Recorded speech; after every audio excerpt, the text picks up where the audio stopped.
I mean, that doesn't actually fit for the theme, to be fair. Logically, episode 69 should be just the two of us. I think it does. You know? I'll Maybe watch we them just more. compliment each other, exactly. Maybe we just don't flame each other on that one.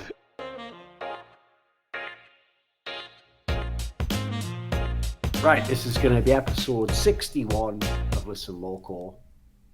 Obviously, it's another one of those episodes we've done in the awkward period between an event and LCS beginning. So just go ahead and realise, obviously, we don't have any actual tangible things to talk about. We have to talk about things within the scene, like roster moves, LCS preview of last tournaments. We could do some of that, sure, of course. So our guest here is Dodo, who works for Team Liquid. What is your actual title? Are you the strategic coach or something? What is your title? So yeah, I'm the assistant coach for Team Liquid. Okay, so people obviously will have seen you because you're usually on stage doing the draft. Like, how does that actually work in Team Liquid? Like, what is the division of labor in terms of the coaching staff with Kane and you and whoever else you have there, the analysts, etc.? So basically, Ken and I work on mostly on the strategic stuff, the structural practice. We also hired a new analyst, Case, and he's been working on scouting and making reports in other teams, and that's pretty much how we divide our work. And when we go on stage, obviously me and Kane, in NA at least, go on stage and do the pick and ban for the players. Mm-hmm. Right. Well, since you mentioned it there, when we had Steve on the show after the team had finished MSI, he mentioned in passing that one of the things he thought he'd done a really good job in is hiring analysts, and he said that he had hired one of the best analysts in the world. But what's interesting is, for some reason, he actually didn't mention Kay's by name. He just said he had one of the best analysts. Mm-hmm. But what's interesting about that is, obviously, that is exactly the person in Team Liquid who got memed on the hardest going into MSI because he made those tweets, didn't he? Where he said that, for people who forget, the exact tweet went along the lines of like, we have a top 2 bot lane in the tournament. He didn't actually say they were the best or second, he just said top 2. And the assumption was, if you think about the different teams going, that it would be SK Telecom number 1 and then Team Liquid number 2, as I assume he was trying to imply, because most people hold the SK Telecom bot lane in high regard, or at least did going into MSI. Right? Can you tell us a little bit about that? Like, do you know what Kay's meant by that comment? Do you know why he decided to publicize that? Was it a discussion anyone had in Team Liquid? Well, first of all, I think he had a little bit to drink before he tweeted that out. But, oh my god! but I think I think he had legitimate reasons of why he thought our bot lane was stronger than maybe to like G2. Obviously, we lost to them, but like Peric's role swapping and not being AD carry for a long time. Mm-hmm. And also he didn't think the IG bot lane was stronger than their solo laners. So he thought of the top 4 teams, and he probably thought maybe the SKT like Teddy Mata would be the better bot lane than us. But he thought also our strength was coming from our bot lane, double core JJ, Sure. really strong duo. So he had really good reasons to back it up. Obviously, it was laughed at, but I think I somewhat agreed with it. But I definitely didn't want to look down on other bot lanes. But yeah, I think that was what was going through his head. And at least we finished second, so he kind of stood his pretty good statement there. Yeah, sadly, I think that's an example of a thing where, like, if people have decided that what they say is stupid, I've noticed no result possibly could ever change it, basically. So, like, people still memed on him even after the result where he beat IG, so I don't really know what he was supposed. Like, as far as I can tell, you had to win the tournament undefeated, otherwise everyone would just be saying he was an idiot.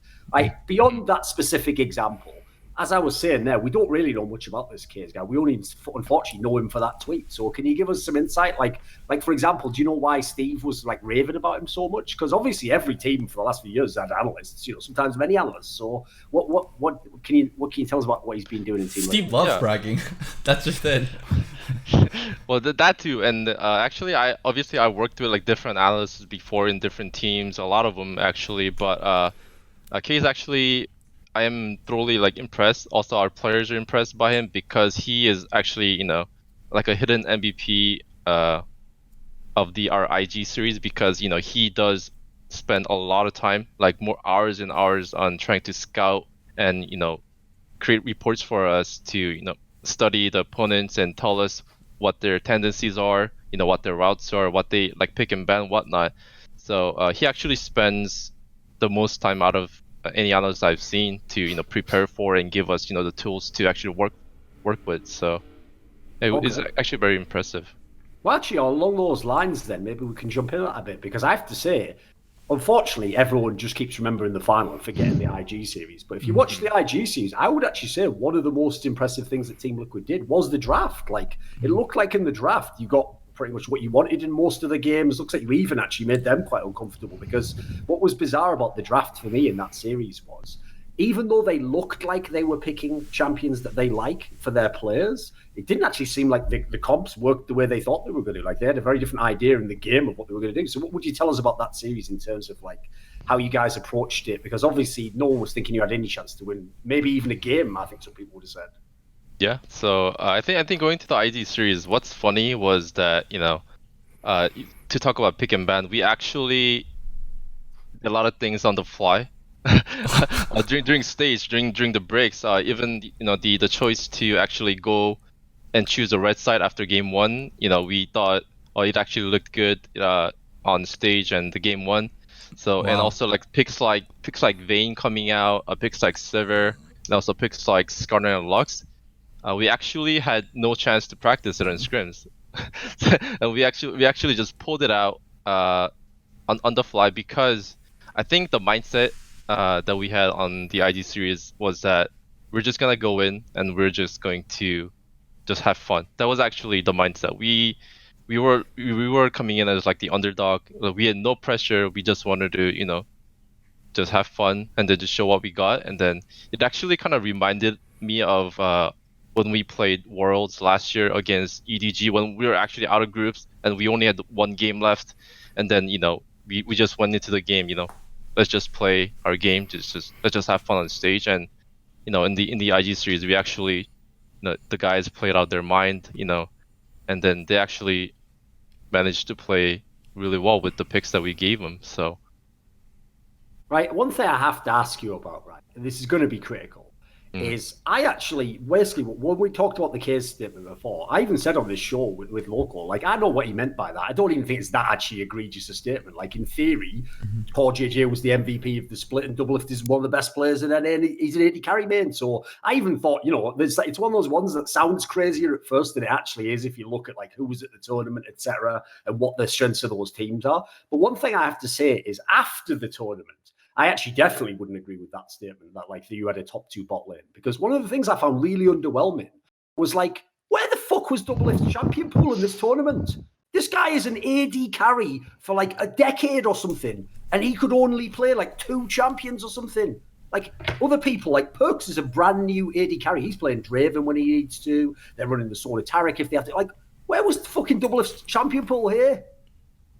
Yeah, the thing is, I know there was a lot of comments where, like in the finals, where why didn't we play Zyra Khan? Why didn't we play, different champions, right? G2 even told me that when you guys did some practice before the semis, they were even telling you guys just pick something as fuck right now. Yeah, actually we tried them, and then in the finals, actually, like Doublelift's highest win rate in his career is actually Zaya. I mean, and Core GJ has Rakan as this world skin. So I mean, we know how to play Zara Khan.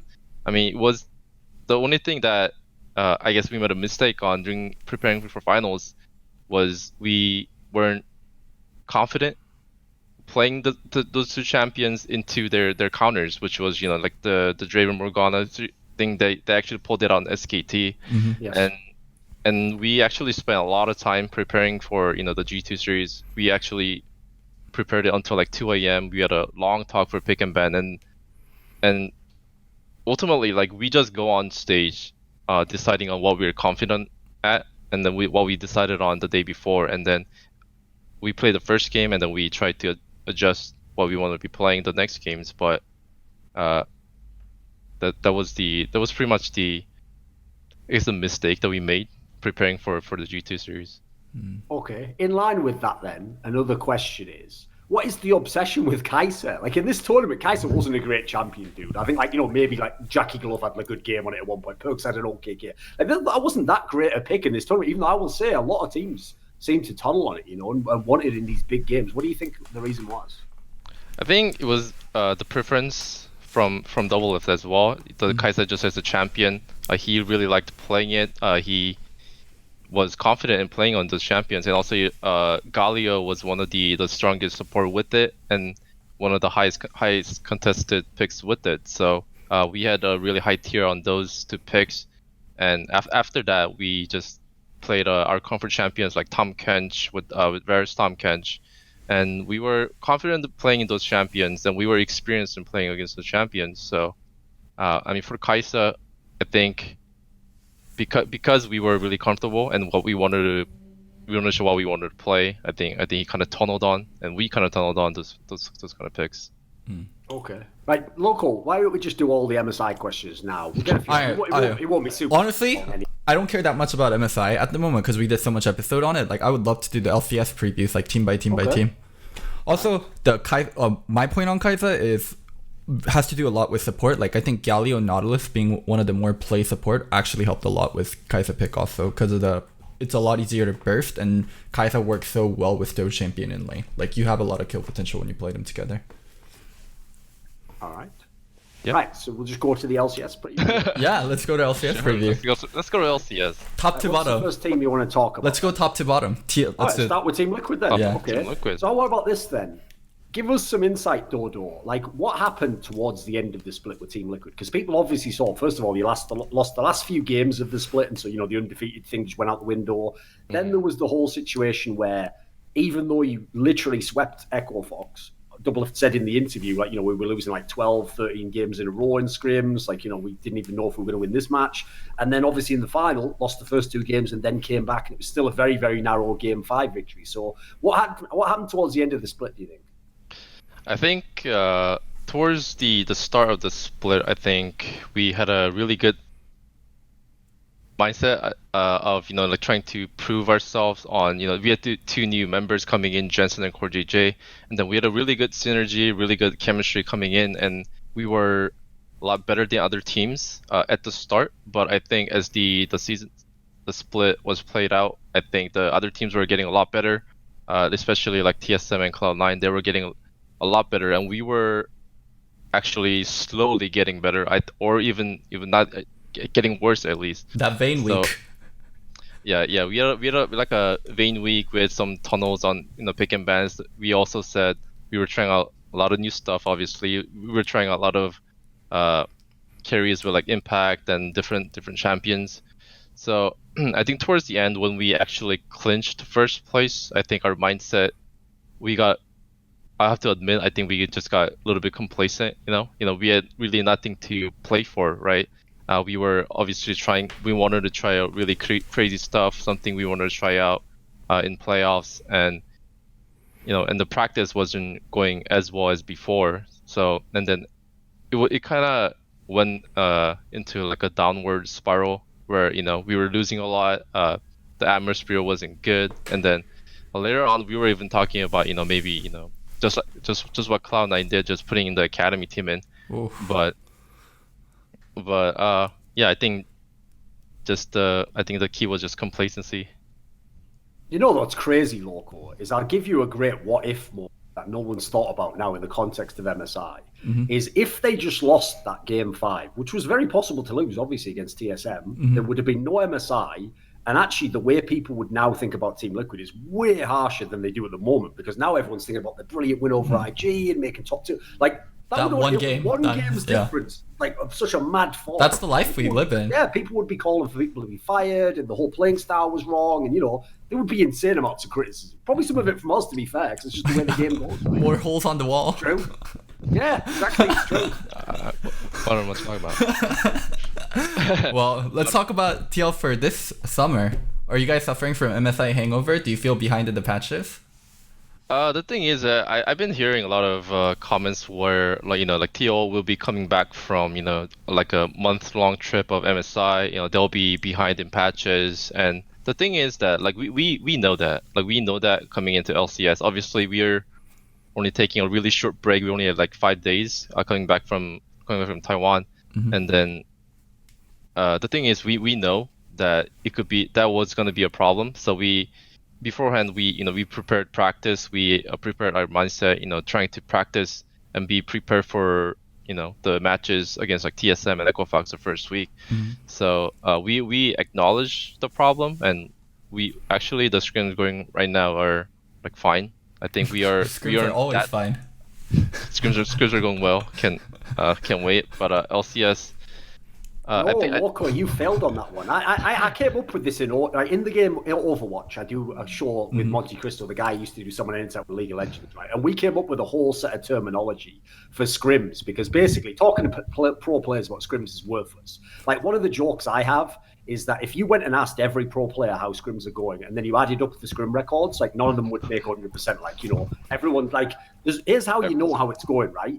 If Team Liquid was stomping every scrims, he'd have said, scrims are going amazing. It's going fantastic. We're doing great against everyone. If he says scrims are going fine, he means they're going okay, Loco. It's like the bare minimum. They're winning some of them. They're probably losing a few they shouldn't. But he's going, it's fine.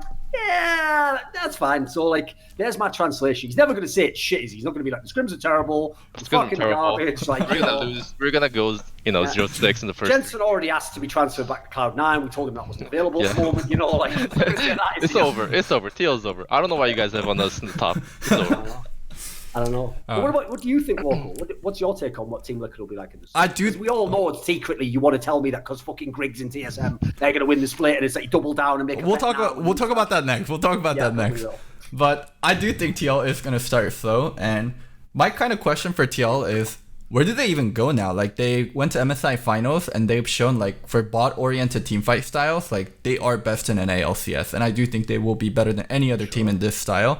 It's just the kind of question we have to ask TL is, can you play the more heavy solo lane top laners? Can you play the more flex duo picks, or flex solo lanes? Because Riot's not nerfing Sylas. Riot's not nerfing Irelia. They nerfed the Kali very slightly last patch. Like, Riot's not nerfing these champions. They nerfed Jace very little. Like, these champions are still going to be very strong going into Summer Split. And TL hasn't shown proficiency on some of these core meta champions, and they still got to where they got. So either TL actually kind of like starts putting time into these champions and start losing games and playing these on stage, or we still get the same TL that we did in spring. Hey, that might be good enough to do well in LCS and maybe even win LCS again, but I think it'll be much harder than it was in spring. So yeah, that's kind of my big question for TL. Are you guys going to switch up? Are you guys actually going to invest the time?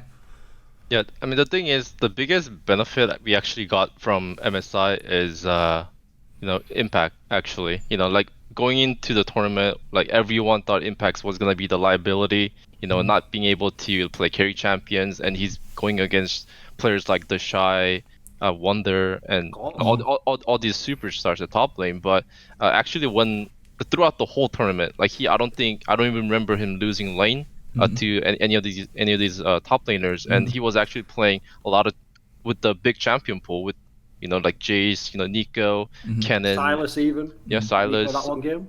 Yeah. So and then he definitely was really confident like every day going into the tournament, and he performed really, really well, even carried a few games. So I think even in spring we actually did try out a lot of carry champions and Impact, and Jensen always knows how to play carry champions. So I don't see us always going back towards play through bot lane, play through double if that's not gonna be the TL style, and that is also the lesson learned from MSI, which is the meta did actually shift into the solo laners and the jungle and a lot of fighting, and we've been saying a lot, a better fingers actually win.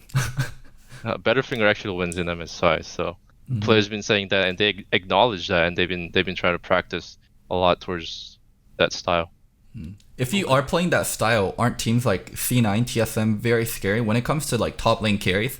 I think you can make an argument Impact is a better top lane player overall than Broken Blade and Licorice, but when you put them on carry champions and when you give them resource and when you're playing into them, isn't there an argument like, hey, it's starting to look better for Licorice, it's starting to look better for Broken Blade? I think Impact actually got a lot of confidence coming back from MSI, and even he also said playing after the tournament was over, he actually said like playing League of Legends is fun again. So I actually get a lot of confidence like hearing that from a player, and then he is actually trying really hard to become better even after playing like 7 years. So I have a really confidence going into LCS with Impact. How much are you buying this story? I'm pretty shocked. A little bit. Here's the thing. I kind of agree in a way. I would say, like, if you go to MSI and you look at the Team Liquid had, even with the IG win, it's clear you can't just do what they did in the LCS, because like that's not even what allowed them to get success at MSI. It's not like they did just pick a tank top every game, did they? They didn't do that approach people said anyway. So I already feel like MSI showed some evolution. The key issue for me is actually what Steve alluded to on that episode, where he said it unprompted. We didn't even tell him. He said that like one of the things he wanted Team Liquid to do was look into like changing how Core JJ played in the game, basically. And he thought that was like kind of like warping the team too much, and that's why they were playing through the bot lane all the time. Because obviously everyone else is going to look like Loco and say it's double it, right? I know it's Core JJ too. No, but I mean, logically, in the same way as like there's a reason why Bjergsen teams have had certain problems, there's a reason why Froggen teams have certain problems, there's a reason why Forgiven teams have certain problems. Like these players are such star players that they do warp the landscape around them. And whether they tell someone you have to play that way, if they're just the biggest voice and they're the best player, you're just more likely to go along with that anyway and think of your team that way. So like I would say that they do need to do something about that in the LCS, because the problem is, this is the problem, Loco. I personally don't think they have that much danger in LCS, but that is the danger itself. The last thing you want to do is go back, win loads of games playing the way they were for most of the spring split and go, oh, it's fine, this works again. Because if the meta doesn't change, as we've seen, that's not going to work on the international level. It didn't even work for SK Telecom when they tried it. So, like, I just feel as though, like, I'm not one of these people who thinks, as you know, I'm not a fan of, like, global meta thinking, but I do think within reason you have to take some of it into account. So what I think Team Liquid should do is definitely still do your original style, because that just fits the strengths of the players in the team. And obviously, if the patch ever changes, it'll be amazing.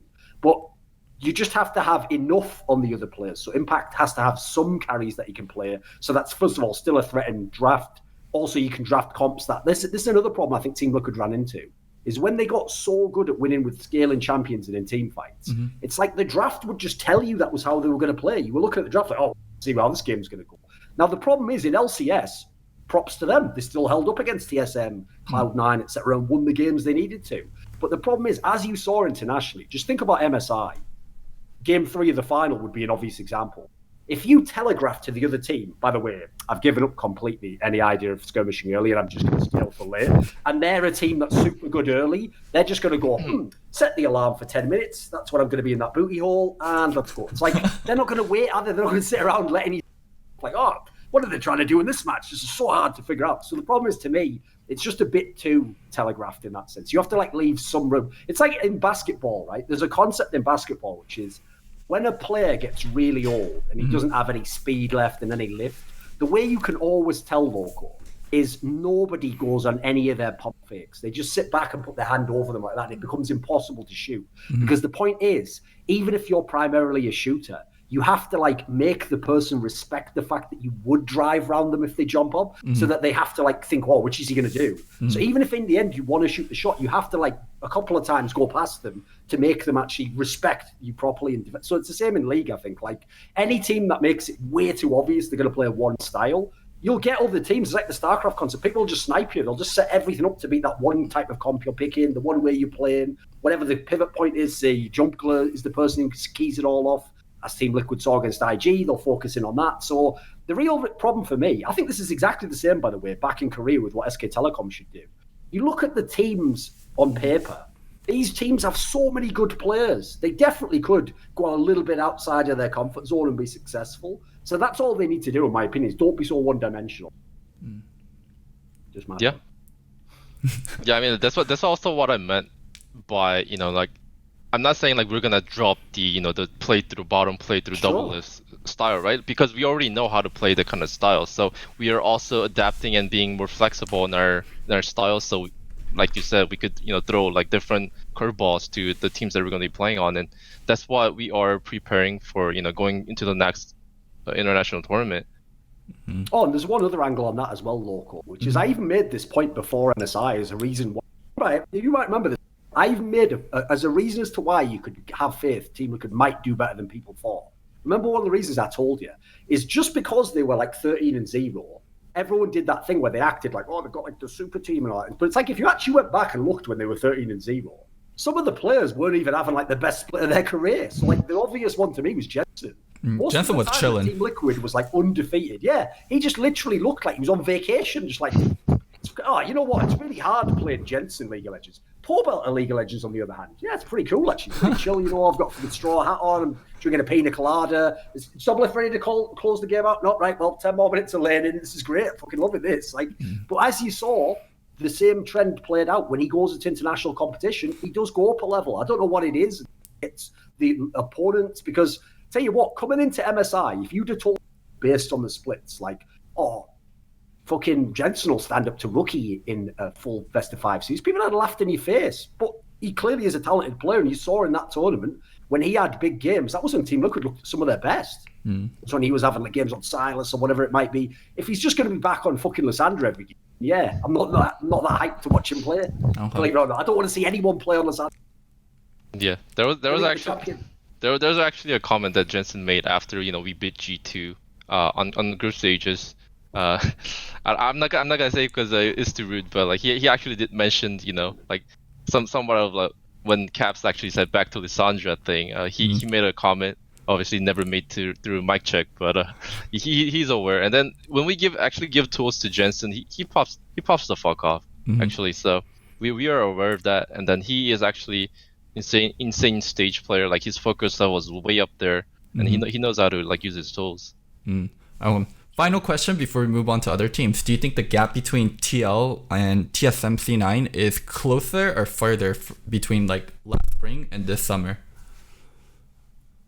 How did you guys create more distance between you guys and 2 and 3, or did the gap close in your opinion? I think he knows what bigger and smaller means. Go on, Dodo. He was just thinking, wasn't he, Loco? Okay. I'm just explaining. I'll say like overall team skill, I think the gap isn't that close, but obviously with the new patches and like going against TSM is actually pretty hard. I made a comment after IG series. I actually made a comment where the TSM was a harder opponent than IG. It is because TSM actually prepares and they want to win against Team Liquid.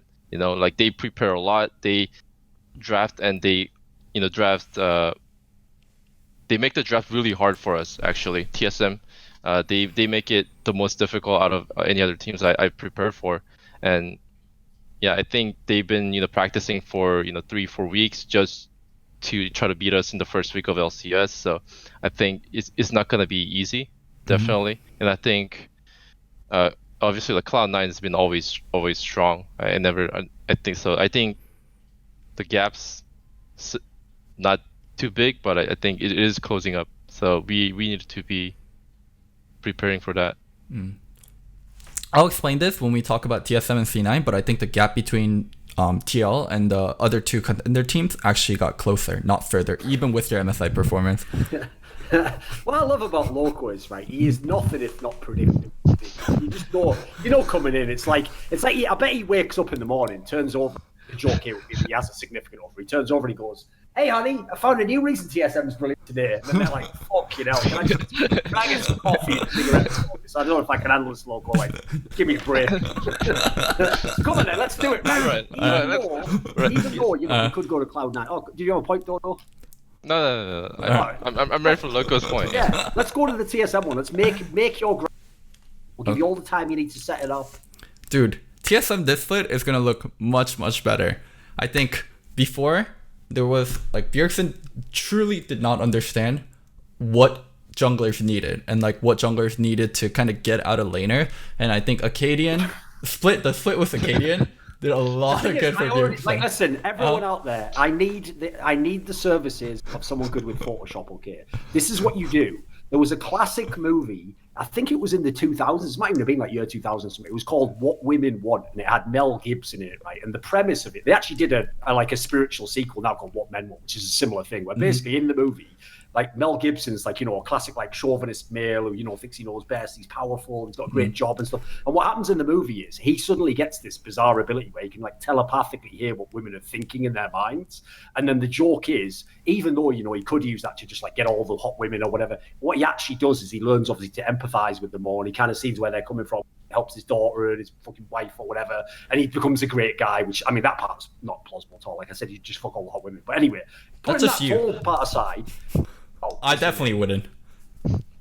I would make. I mean, Listen, Loco, I'm not going to get drawn into a discussion of what would happen if you knew what women want.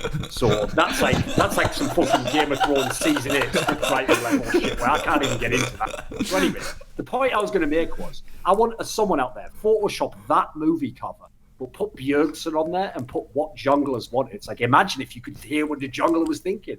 And then Bjergsen like grows, right, I can't just abusively tell this guy to go wherever I want all the time. Like, that would be the dream. Okay, you're going to know what the jungler wants. There's point one. Yeah, and then... The problem is, Loco, there's two junglers now. I think there's only going to be one jungler towards the end. I don't think TSM has ever been a 6-man roster team. And I don't think TSM has ever been or Tony himself has ever been a 6-man roster coach. So I think this team will end up with 5 players toward the end of the split. And I think it's going to be Grig. And I think Grig is significantly better than Acadian. I think Acadian brings in a lot of good things to TSM, like the whole... We can call it like him being a Chad, like him actually calling for what he needs as a jungle, and the laners actually playing for the jungle, and Acadian being aggressive. But Grig is so fucking good. And I just have like, also like for game 5 versus TL and TSM, like it was really fucking damn close. So I think like that's a coin flip. Like you flip it 10 times, it can go 5 to Liquid, 5 to TSM, or even like 6 to TL, 4 to TSM. But they were I mean, I don't want... Listen, again, every now and then I have to think to myself, I wreck him or do I just let him out? So I'm just going to point out something I hope you're aware of. All right, go for it. Which is that whenever something's a coin flip, it could obviously be any permutation of any of those because it's literally a coin flip. So it could be 10 of one and it could be 10 of the other losing. Like that's the way a coin flip actually works. I mean, your point sort of made sense, but I know what you mean. You got sidetracked on that whole... I'm saying it's close. I'm saying it was very close versus TL and TSM, where a lot of TL's improvement has to be within their box, within the pieces they have, where TSM brought in a new piece that I do think is a significant upgrade. So the only caveat is if Bjergsen regresses or if TSM as a team regresses on how they work with junglers and what they get out of junglers, they will actually become worse with Grig than they are with Acadian. But I have enough faith in Tony and enough faith in maturity of Bjergsen to be better with working with jungler. And wait, there's more. But wait, there's more. Listen, if you don't have faith, why the fuck are you even here? It's like a fucking quote for this episode. So the makeup lady, so I heard a story from Zyrene. The makeup lady, Cassandra, she does all the makeup for LCS players. And she has a pretty good relationship with Bjerg. And one thing that she said about Bjerg... Wait! He's just thinking so let's bring in makeup ladies. Okay. Come on. One thing she said is 2019 Bjerg, he came back with a beard, like he seems more mature, he seems more laid back, he seems much older, like she said she saw... she's having a beard, like where's this going? No, like in terms of personality and in terms of how he behaved, like everyone backstage has been saying Bjerg has matured in 2019, so I think Bjerg will be able to work with junglers better in 2019. So right, let me tell you how clickbait works. The headline is LCS makeup lady says Bjergsen was immature until... There you go, there's the headline, right? That's fucking straight fire. Who wouldn't click that? That's amazing.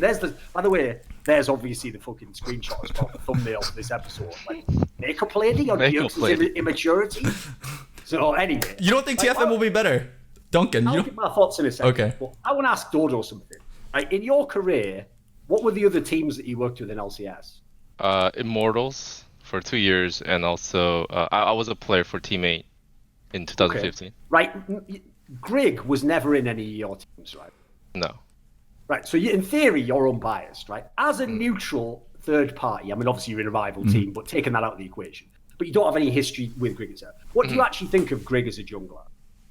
Well, honestly, I actually wanted to ask a question why Loco thought Grig was the better jungler, because I thought also Acadian was a jungler who actually plays for their laners, not where laners play for Acadian. When we played against him, Acadian actually accommodates Broken Blade and Bjergsen a lot and sacrifices himself in the jungle. So I thought that was more stronger and that was more fitting for TSM because they played around their solo laners. And for Grig, I actually forgot how he played in the split beforehand, but I feel like Acadian actually fit a better for TSM. I think he made it stronger. So I was actually surprised that when TSM actually added Grig into the roster coming into the split. So I'm actually interested on how they're going to use those two junglers. I don't. Look, what do you think on that? Like, first of all, why is Grig really good? Give us a reason. And then secondly, what do you say to his point there? How the effect it could have on TSM? Okay, so Grig's really smart as a jungler. I would compare him more closer to like Xmithie Centauran than like Spence Garen. So he's very more controlled, really good pathing, really reads the map well. And I think he'll be able to service lanes a lot better than Acadian did. I think there were several games where Acadian's pathing were just garbo. Like, it was just straight up garbage pathing. A lot of that changed going into finals, and his pathing got a lot better. But when you take away the Rek'Sai and when you add in the new junglers, like, there's people saying maybe Gragas can come back, like Jarvan's still a heavy stay in the meta, like Sejuani really big. I think Grig is going to fit really well into meta. He's just very, very well rounded. The only, like, I would say, like, knack against him would be like his aggression. He's not someone that's incredibly aggressive, but doesn't mean he's bad in skirmishes. So I think he is he's like Xmithie light, Centauran light, but not that much light. Like, still in their kind of like level of play. And I think Acadian overperformed in summer finals and a lot of it overlapped with Jarvan and Rek'Sai being extremely good champions and Acadian being extremely good on those champions. So going into summer, I mean, of course Acadian can grow. Of course, like, Acadian's never been on a team like TSM where he actually can learn a lot, and this is his first time being on a good org, in my opinion. Like, the teams he was on before, like Optic, Equifox, those aren't really orgs where you develop as a player. So there is potential that Acadian can grow. But I've been on the Grig train, like, even way before, like in the spring when people were bashing TSM for keeping Grig and not getting another jungler. Like, I defended TSM for that because I think Grig is a damn good jungler. I still think Grig is a damn good jungler. And I think TSM still thinks the same of Grig, or else, like, they would not do the 6-man roster thing. So just how I viewed Grig from the very start, also double confirming with TSM wanting to play Grig and put him into their roster, makes me feel very confident that Grig is going to be an upgrade. Is it because Grig has a beard and Acadian does not? Is that the reason? Maturity, you know, we need more maturity in this. Okay. Once I have my beard, I'll be mature. Just keep fucking shaving all the time. Yeah. Maybe he actually would have known. He would have made the veteran move and not eat into that bush if he'd fucking had a beard. I heard TSM beers are very rebellious beers, because last year when they had Gillette, like, they would be really anal during, like, shoots and stuff. If there was, like, even stubbles, right, they'd be like, normally make sure you shave. For that more, though. All right, I see what you mean. Doran, you don't think TSM will be better this split? They also, Broken Blade. Broken Blade grew so much. He was the most improved player from start of spring to end of spring. And I think Broken Blade will be a fucking fourth from the start of summer this time around.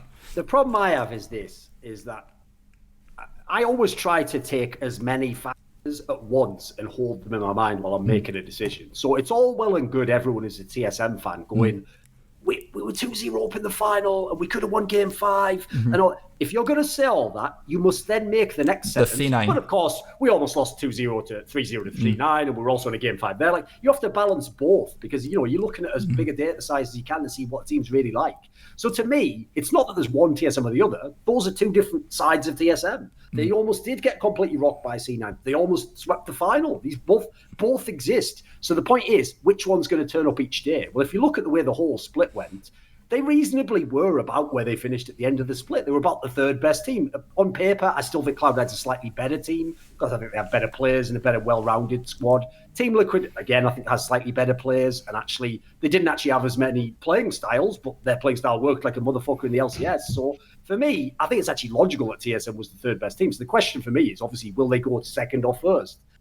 I could see them battling C9, but I don't think they're going to be Team Liquid. One of the problems I have is, I haven't seen enough from Grig. Like, I don't really know what everyone raves about with him. I know people get excited, you know, for newer players and they want NA talents to make it. I get all that, but I'm not from NA, so I don't give a fuck. I don't have a flag hanging up beside my head. You know, if NA crashes and burns, I'll laugh. If they do great, I'll just go, great, well, that's good. You know, it doesn't affect me emotionally. So the problem is, I kind of agree with Dodo on what he was implying. Like, my problem is this. I could see a world in which Grig might actually, in a vacuum, be a better jungler than Acadian. Like, I personally agree with you, Loco. I think Acadian probably overperformed last split. I never thought he was that great a player when I saw him. Obviously, I watched him in Echo Fox, etc. He was just an average to below average LCS jungler to me. He wasn't a top player. I never thought he was some crazy talent that you had to sign, like a Dardock or something. It just seemed like an average player. So I actually agree. I think he overperformed. But the problem is, I also gave him a lot of props last split. Not even to do with how he individually performed, just because of I think for me, he was the key to TSM's playing style. Mm-hmm. Like he's the one that made them so aggressive and made them able to be so proactive in the early game. And for me, that's what turned the whole split around.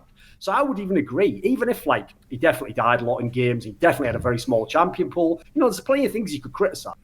The problem is, I think he defined their style. So the thing is, by your own admission, Mo, if they bring in Greg, he's probably not going to play that way. So basically, you're hoping TSM's going to reformulate into a different type of team, right? So that's the problem. You can't take the result of the spring split and say, well, what if I just level that up? Well, you're saying you're changing that team. So if you're changing that team, it's a different team. So you can make a case as to why you might think they'd be better. But if anything, that's why I actually thought the last top three was so interesting last split, because Team Liquid was the best, but had such a defined style, but no one had broken it properly.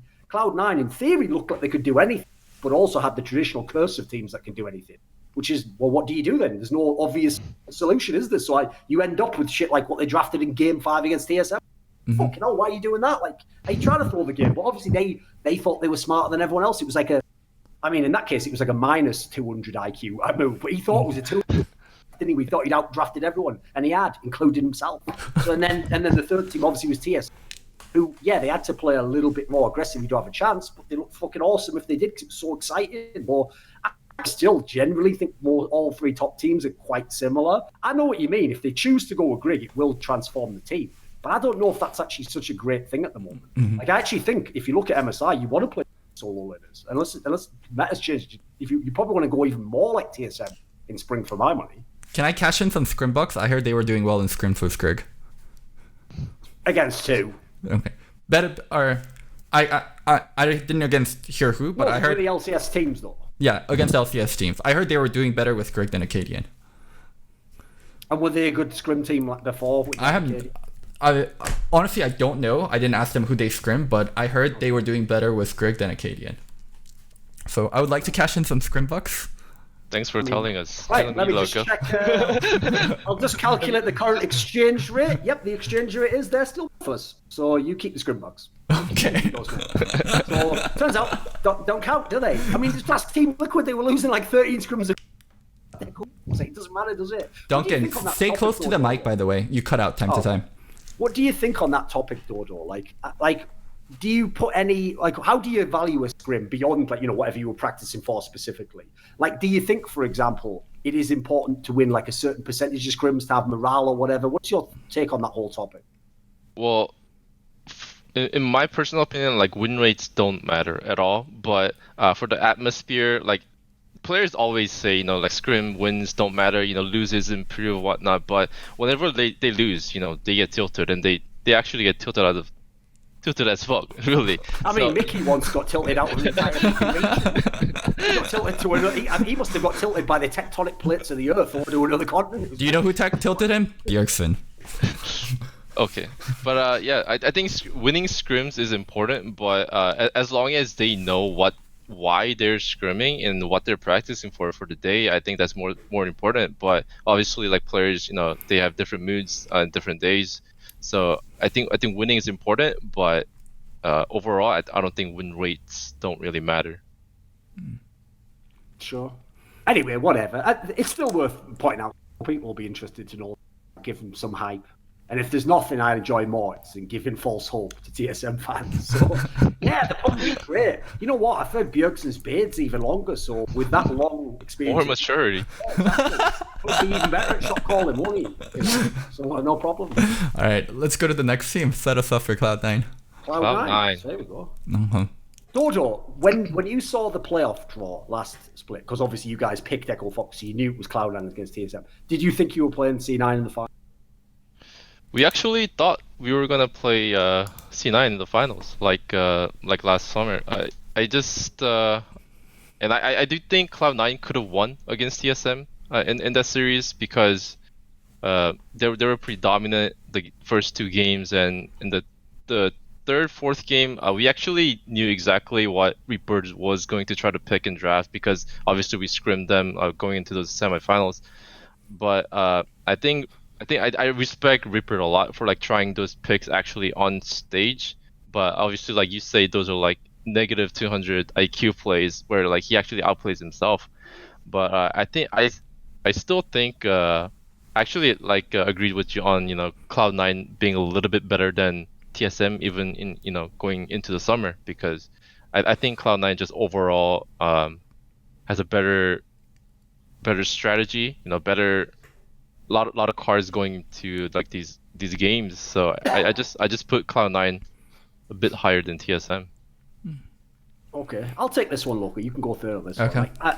Kind of to piggyback on what he said there, like, here's the thing about teams, and this is one of the things I notice gets really lost with fans, is, when we're always having that discussion about how can you really judge who the best coach is, because really all you can look at is the results of the team in the server, and then presumably if the team wins and they were supposed to win and they're the best players, then you're like, must be a pretty good coach. If a team has, really good players but loses, like Eves in theory was supposed to, you go, maybe the coaching wasn't good. But as we've discussed a million times, it's a pretty inexact science. You just guessing, basically. And most of it's just narratives. It's like, well, I've heard this guy's good at coaching, so maybe he made that player better. Like, obviously it's a lot of waffle. But to be fair, that is what talk shows like this are about. So I will say this. One of the things that I found really impressive, and this is the reason why, I'm critical, and especially in playoffs. But I even told you, I thought he actually legitimately, I was fine with him winning coach of the split. Because one of the things that I think he definitely succeeded with last split is when you see a team like Cloud9 that in game can successfully play multiple playing styles, pretty much most of the available styles in the meta, and have deep champion pools and can play through all three lanes. When you see that, that usually is a sign of good coaching. Because what that tells you is, that guy not only had the idea to practice that, he was able to actually set it up so it worked in the game. Like, if you think Kane isn't actually trying in Team Liquid to sometimes do early game drafts, of course he is. 100% they'll have tried that in scrims and drafts, etc. Like, the point is, it wasn't working enough. Like, they never felt comfortable enough. They could never do it as often as they wanted to. And so hence, you either have the week like the Vayne week that looks like shit, or you have just, they try it, sometimes it doesn't work, and they revert for comfort back to what they originally did. So even though it's like, it's kind of like an abstract concept about coaching, like, I don't think it's a coincidence, put it this way, that when you have a team like Cloud9, where in terms of like player strength, they're pretty good, but they don't really have like superstars in all the roles. I think it's just collectively they're very good. Just what they were able to do in the game suggests to me that, like, Reaper did a good job. He had a really good relationship with some of the players, that they were able to do what he wanted in the game. And especially if I had to pick overall, I think Cloud9 might have the actual best team play in LCS. Because if I look at how all the players, like, I didn't think Niski was that great a fucking mid laner, but he played great with Svenskeren at times. Like, these players synergized so well. So the thing with Cloud9 for me is, like, they could have won last split. So it's not like I'm making them better than they were last split. They were still a very good team. And I still think they'll be a contender for this title and hopefully play in the final, have a great match, whoever they play. So I actually think, for me, in a way, they've shown a lot of their potential. I don't think there's like some untapped dimension in that sense. I think they're already a very good team, and I expect they should continue on. You're cutting out, by the way. We can't even hear you this time. Can you change the Discord? Well, I'll take this one. What am I changing? Is it too loud on the input? No, accusation point. Like, where activation point, where the mic starts. I didn't even have that on. I'll put it on. Oh, really? Well, because you were just cutting off. You're cutting out. It might be something else, but test. We hear you. Yeah, we hear you, but there's times where I think if you get too far from the mic, like, you just go completely silent. Okay, fair enough. Anyway, I made my point generally. Like, I think Cloud9, if you look at them, I think they already had the pieces to win LCS. They're a very good team. I think one of the things about their team is they look like one of the most meta fucking proof teams of all the teams in all the leagues I've seen. Like, they look like they could play anything. So I'm excited to see them. I think they're a very good team. What do you think, Loco?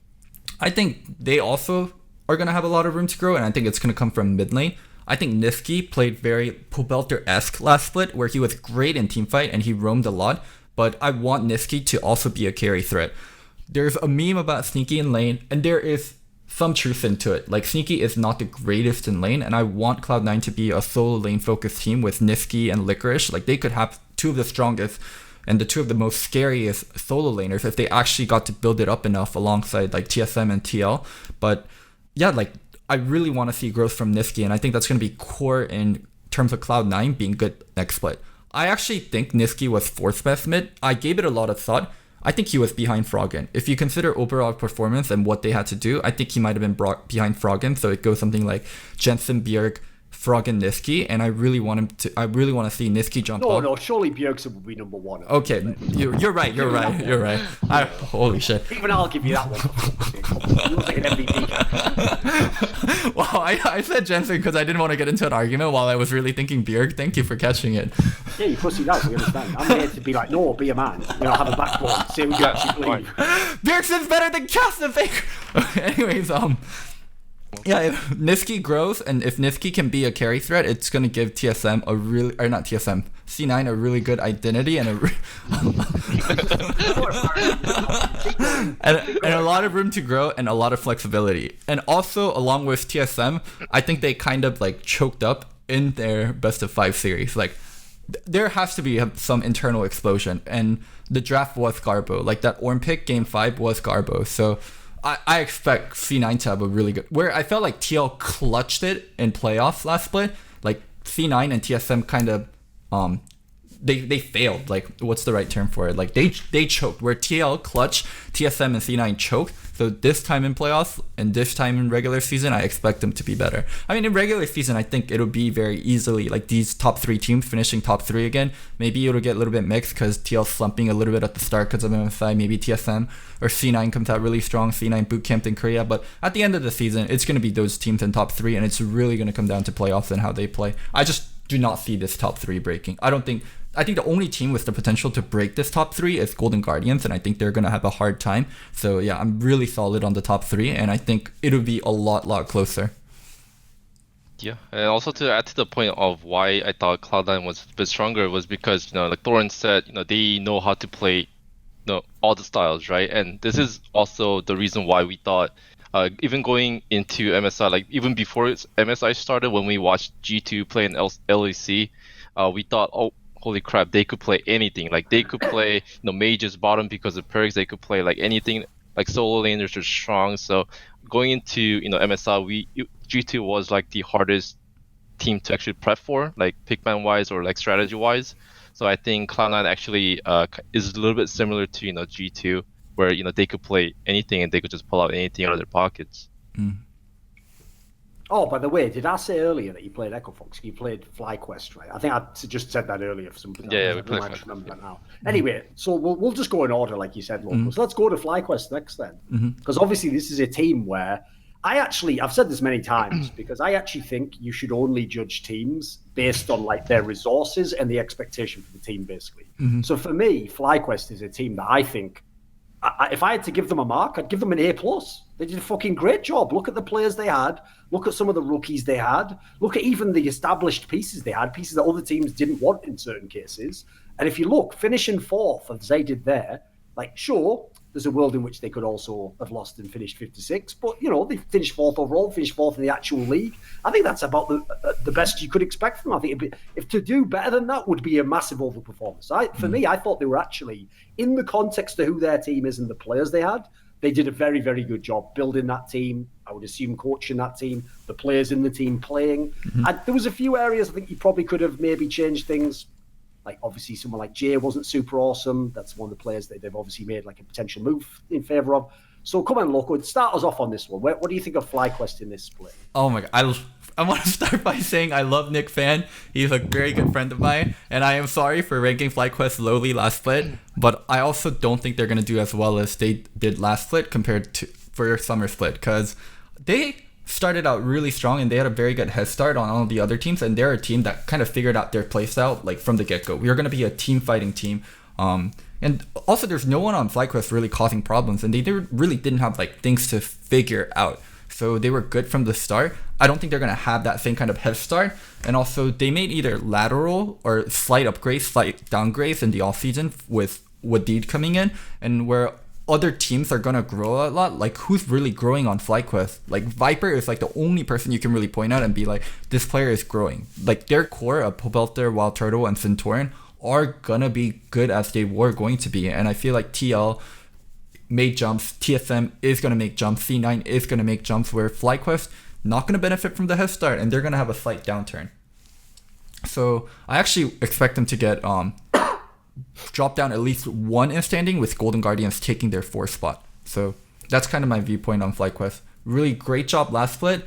I'm sorry I shot on you guys, but also I don't think you're gonna have the same result this split. Just slightly worse.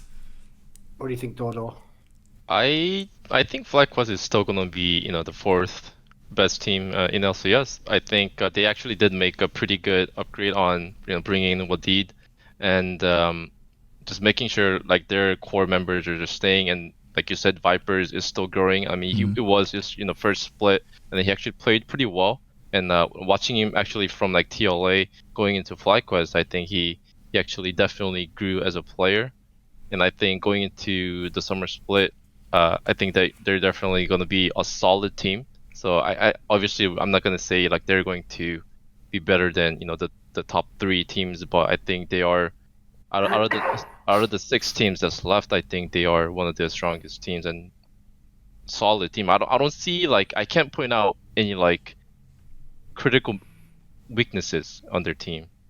That's why I have them fourth place. They're very well rounded. Like they don't have very weak bot lane or a very weak top lane, very weak mid lane, and they definitely have a really strong jungler, but they also don't have a lot of standout.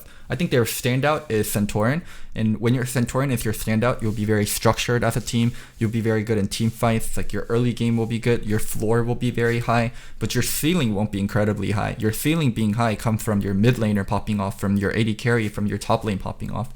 And the combination of Pobelter, Viper, Turtle as your carry 3, you look at it and you're happy, but you can't really overtake top 3. So they are going to be a very low fluctuation, low variance team. They're going to be a good team fighting team again, but I think TL is going to be better than them in team fighting. I think TSM can match them in team fighting, and also when you play around top 2v2, TSM can overtake them in that. Cloud9, they have so many ways they can beat FlyQuest. It's really hard for FlyQuest to make the jump up to the top 3, and I think they're going to be contested very heavily by Golden Guardians. And they just started so fucking hot. They started 4-0, sure. So I don't think they're going to have the same kind of head start. Yeah, I think to me, the only area where they could transform is if Viper somehow is even better this split, which obviously I can't anticipate. I have no reason to believe it. You played pretty well in spring though, so that's probably the one area I could see them leveling up. But even then, I mean, the problem with that is everyone else on the team generally played about as well as he could. Viper was he sometimes had times in lane he looked a bit shit, so you could definitely improve that a bit. You could definitely improve overall a bit as a player, but the problem is, I don't really buy that thing where you just predict that, someone's going to grow and learn and all. It's everyone's growing and learning. What the fuck is that? What sort of mad shit is that? What is everyone else just stood still while you're just reading a book and learn more than you? It's I was reading 2 books while you were that, you moron. Doesn't even work as an analogy. So the main issue for me is I don't think the Wadid move's that big a deal even. I think I did think Jay was the worst player of the team, but I don't think Wadid's that sick a player overall anyway, so that's just whatever to me. The main issue for me with FlyQuest is, like we said, most of the players basically just played well, so I don't think there's much room for them to go up much.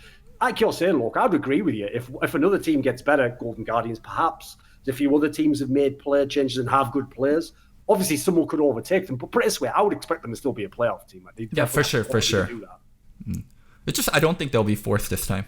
No. Especially because, as you said as well, another thing is, as weird as it sounds, it actually in some ways is worse to just have a bunch of average to above average players than it is to have a super insanely good one player and a shit player in another role. Because you can't build around anyone. Play through. You have a strength, The problem FlyQuest has is they can only basically win over the top teams by overperforming. And that's not a great scenario to be in. But then again, as I said, if you looked at the roster, I don't blame you, by the way. You weren't an idiot for ranking them lowly. If you looked at that roster, if I even go back now and think at the beginning of Spring Split, that probably looks like a team that'll finish 8th. If you just look at the players on paper. So to finish 4th is fucking amazing. So again, not really even trashing them by saying they're just going to be 4th or 5th. It's fair enough. Also, the future for FlyQuest is a little bit weird because I feel all their players are on 4, 5, 6 range if you rank them in LCS, other than Centauran, who's number 3 or even number 2. So when you have players in the 4, 5, 6 range, you just sit there and you're how do we upgrade? Because we have players in 4, 5, 6. We need players that can be top 1 or 2, and it's kind of awkward to take a risk because we're these players are middle of the pack. When you have the obvious thing to do with this team though, Loco, is this is a team that could obviously use a fucking import. Yeah. Because they've got so many good NA players. They use it in support. Really good import. They exactly. They use it in support. It's so weird. You can get other ones. Yeah.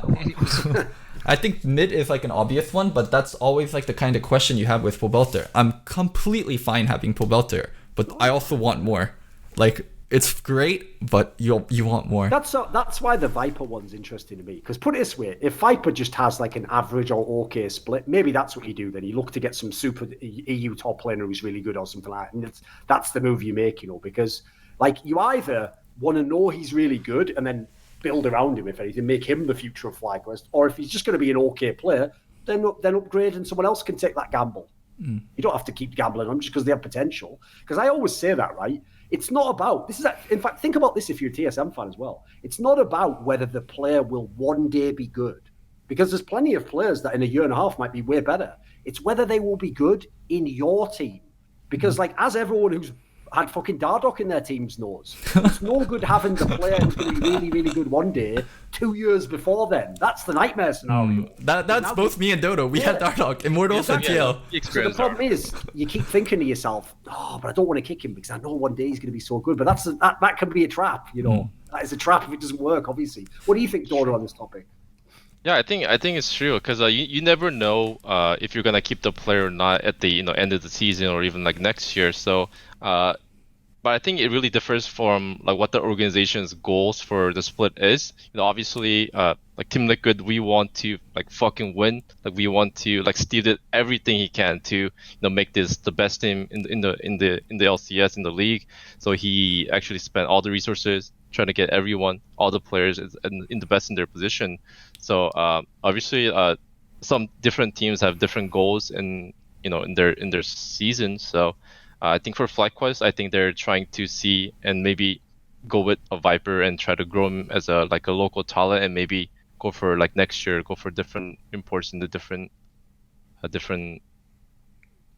roles. I know I know you guys mentioned like Boboter. I know they have a Selfie for their academy middle laner. So. They got rid of him. Oh, they actually got rid of him. Yeah. I thought they were actually going to use him, but it was surprising that they didn't. But yeah, like I do think that's kind of the direction they have to look at, like upgrading solo lanes with import, but they did get rid of him. Yeah. All right, Duncan, why don't you set us up for your favorite team? Definitely not my favorite team in any context, so that's a lie. But okay, so 5th place team, I mean technically 56 because you don't have that playoff match anymore, they don't have that, but whatever. If you look at the actual standings, they finished 5th at the end of the split, was Golden Guardians. So this is obviously a team where, for people who don't remember, they started terribly. They were like 0-4. And then what was the stat? Were they actually the only team ever, Loco, that actually made the playoffs after 0-4? I think so. Second or something. Yeah. Because it was either them and one other team or something. We've done 1 and 3. I made playoff 1 and 3 with TL, so I know 1 and 3 there's a lot at least. So I think they might be the only 0-4 team. Yeah. C9 was also like 1 and 3, and then they were like 2nd place. Sure. And then obviously, the thing is, after the 0-4, as you can tell by the fact they finished like 9-9 or something, they had a pretty good split after that. And crucially for me is they were also a team where, even though with the style that they had, they certainly won some games they could have lost. They also had the positive where they had a couple of games. I mean, I even saw one against Team Liquid where they could have won. Like actually, they were in some very good positions sometimes that they weren't able to close out on. So for me, the main thing with the Golden Guardians team is they on a lesser level have the problem that Team Liquid has, which is like, are they going to just play with the one style that worked really well last split, or are they going to upgrade in some ways? Because it was an all right style, but like it made sense with the players they had that they didn't go much further. Like I told you, they need to double down. They would actually lose that playoff match because I said, like the problem is the margins are so thin for them to win with that team. They need to double down. Or go ahead. Yeah, what was Golden Guardians' style though? Because they were really oddball. Like with Froggen, they always had Karthus mid, like different champions, and nobody played. And then that kind of worked in some games. That kind of didn't work in some games. So I'm curious what is their style? I'll explain you. What is their style? Their style is draft Froggen on a safe, incredibly strong backline team fighter. Like it can be Lux, it can be Anivia, it can be Vel'Koz, it can be Karthus. And just fucking pray to God that the other team fights you 5v5 in a team fight and just team fight better. That was their win condition and that was their play style. To pray. They are in North American LCS. That's all we thought when we were like playing against Golden Guardians. They would pick like super team fighting champions, all scaling, and like LCS they don't know how to close out games, and then they would get to the late game position where they would just win team fights and they would take games off of that. But I just don't think that's gonna be enough. Okay, so for TL, when we talk TL, we expect them to have new style, and we constantly criticize them because they're at the top of the league and they have absolute fucking great players all across. Yes, exactly. But Golden Guardians, they're not in the same situation. This team will never be a split push team. Just straight up, Froggen isn't a very like split pushy player, and nor is Hanser, and they're just not a good 1-3-1 team. And they have to be the team fighting team, so they just double down on their identity. So there is some caveats with it. Golden Guardians does not have a great AD carry for team fighting. Definitely Ole were actually one of the better duos in terms of laning. It's the way he described that as like a small problem. Like it's going to be team fighting all the time. Going, minor problem. What's the problem? AD carry isn't very good at team fights. Oh, no problem, man. We'll just look past that. Like that's one of the main things. I don't know if you're aware, Loco. You only played the position, but that's the guy who's supposed to do all the damage in the team fights. So they try to bypass that in the FlyQuest matchup by having him go on Varus and have him play lethality Varus, so he doesn't need to be in range to do damage. He can be far back and shoot Qs. That was their solution for it.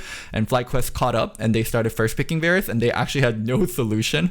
So that's why Froggen has such an insane damage share, by the way, because his AD carry doesn't do damage in team fights. So he does do one of the highest damage per minute for an LCS mid laner, but it also gets like extra because his AD doesn't do damage. So yeah, just double down on your identity. You know exactly what your team can do and is going to be. And also, I have a super fucking interesting theory where I'm 90% I'm sure I'm correct, and I also feel comfortable talking about it because I didn't hear any information. So Haunter voiced in a Travis Gafford interview that teams are being greedy and teams are not trading players. So that's why there weren't a lot of roster moves. So this is my theory. Who's the team that's being greedy and that's not trading? Obviously, it's C9. Who does Golden Guardians want from C9? I think it's very obvious. They wanted Blabber for contracts. They probably wanted to just do a straight swap, and that swap never happened. So I think Golden Guardians wanted to upgrade, and they probably felt like AD and jungle were their weakness. Maybe they even wanted Keith McBrief. I have no fucking idea, but I'm pretty sure that's why Hanser called out that organization in the Travis Gafford interview, where he straight up said orcs are being greedy and academy bias are really fucking high. I just can't handle, like, basically, Loco set it all up there as well as good reason. If anything, if you're a Golden Guardian fan, be very depressed because they're literally sitting around in a room going, can we possibly get Keith McBrief? Sorry, sir, he's not available. I'm pretty sure it's because of Blabber. It's because of Blabber. It's because of Blabber. It's because of Blabber. If someone says to me, should we get Keith McBrief? I'll say it. Have you also got a time machine to fucking 2015 or something? What are you talking about? Why am I going to do that? It has to be for Blabber, right? That's why Haunter like openly voiced it in an interview. I would agree. That even makes sense as a move because Blabber basically is just a slightly better version of Contracts. It's an aggressive jungler who Cloud9 has no use for at the moment. It's not even a bad move. But except that I also do get it. Like, presumably the reason why Loco is in Cloud9's position, they're not going to benefit that much from selling Blabber, but why make Golden Guardians slightly better? So for them, they're just like, fuck it, we'll just keep them on our bench and make you worse. So I don't even blame them. It's not their fault. Also, going back more onto Golden Guardians, they won't have a 0-4 start, and they won't have this early season of trying to figure out who are we. They know exactly who they are. You're a Froggen team. You are a Froggen team fighting team, and let's just see how far that can take you from start to finish. If you're a Froggen team fighting team, I really want to see how far it can take you. How far can one person carry a team? And that's going to be like Golden Guardians. Of course, Haunter is good. Of course, Contracts and Ole and Deathly sometimes pull their weight, but it is still very singularly like a Froggen team. Yeah, my problem with this team, I've made it clear many, many times, is actually the way you set it up there is a very key thing as well. If you tell me, tell you what, this team's only really got two like top players in the LCS and they're the solo laners. And then I'm like, oh, cool, we can make work with that. Bad news, they don't have a fucking side lane. And if they do, they fuck it up. It's like, right, well, that's the end of that then. See you then. Like, why would I want my two best players to be fucking carry solo laners and not be able to play side lanes? Like, that's a nightmare. That's exactly what I'd want the team to be able to do. Look at all the teams that are winning right now in Europe, everywhere doing that style. So, like, I have to say, you're putting it on Froggen. I agree, generally he doesn't want to do the side lanes, but if he has the right champion, he definitely will. I'd put some of that on Haunter, to be fair, Loco, because the problem is, I always told you that when he was in TSM 2 years ago, you all used to overrate Haunter so much, because what you used to do was pretend that because occasionally he would pick a carry and carry the game, that meant he was a carry player.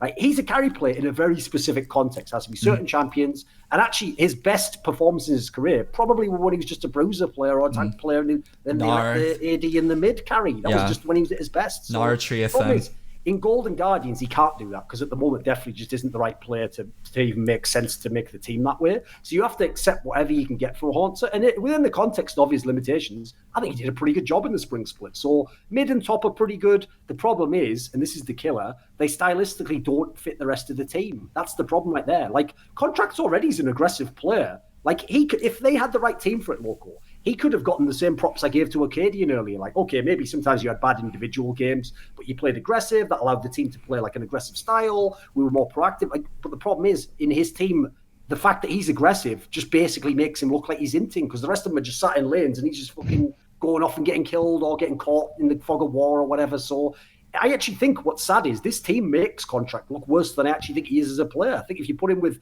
a team that suits his style, maybe he could be a much better player. So if you could upgrade jungle, it's an obvious one.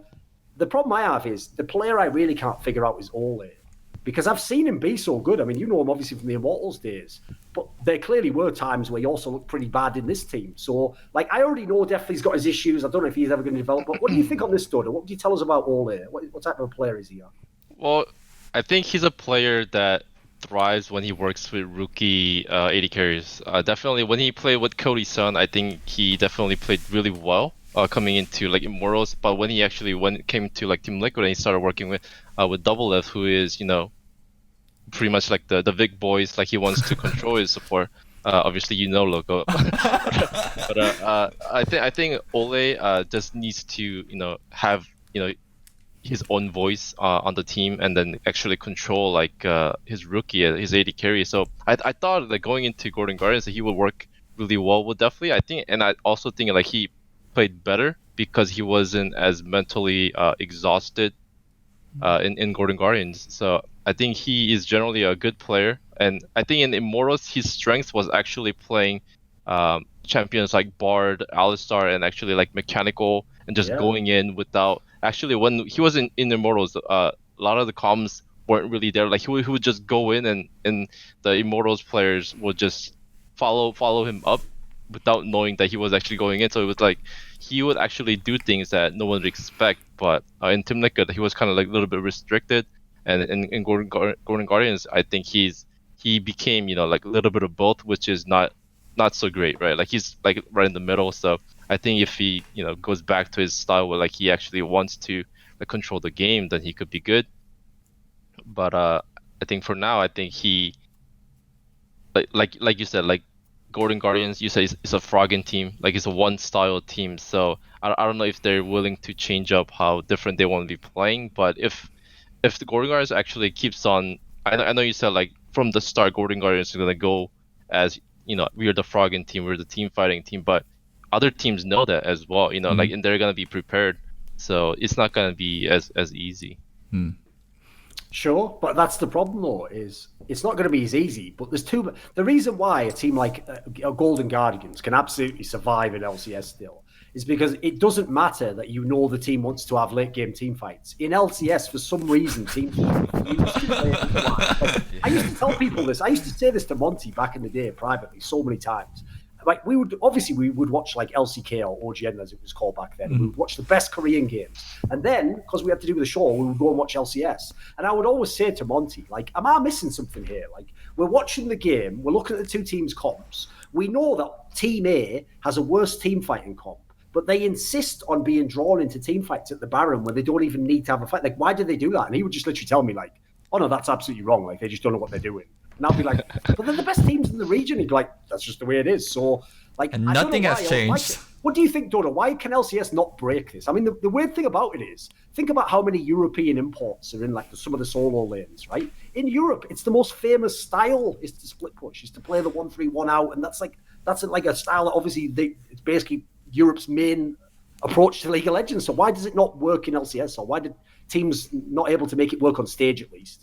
I think it really depends on the players that you have and what kind of tendency they would like to play on. Like, for example, I think CLG actually knows how to play the split push, and then like the 1-3-1, like they were the team that knew how to play the split push. So I think there are teams that know how to do it, but most teams actually just fall back on, they actually don't understand like the concept of 1-3-1 and actually play it accordingly, like correctly. So a lot of teams tend to drop it and go towards like the easy way of the team fighting, like scaling, and maybe like we can team fight, we could scale and we can win the games. So I think teams are trying like 1-3-1 comps, and then it really is, I think it's really player dependent as well.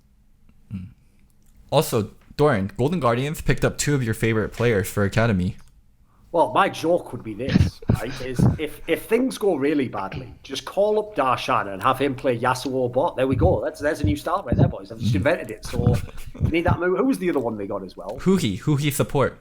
Huhi support. They have Huhi support, Darshan top lane. The good news about those moves, by the way, is normally when people pick someone up for an academy, you can speculate, I wonder if they'll get any playing time in the main team. These 2 players, we can go ahead and say immediately, 2 players who would definitely not get any playing time in the main team. These 2. I actually disagree. So there is a slight chance that Huhi sees play. So if Ole definitely, if Ole definitely can't stand up, and if definitely cannot really function as an AD carry, and if definitely is really holding the team down, Ole definitely can get benched for FBI Huhi. The AD carry they got is an import from Bombers, from Oceania, and he's pretty decent. So if they're really, really unhappy with Deathly, they can swap out bottom duo. But they can't just put FBI up because Ole is an import. So it has to be with Huhi. So that Wait a minute. I'm confused. Why is Huhi all of a sudden a fucking support player?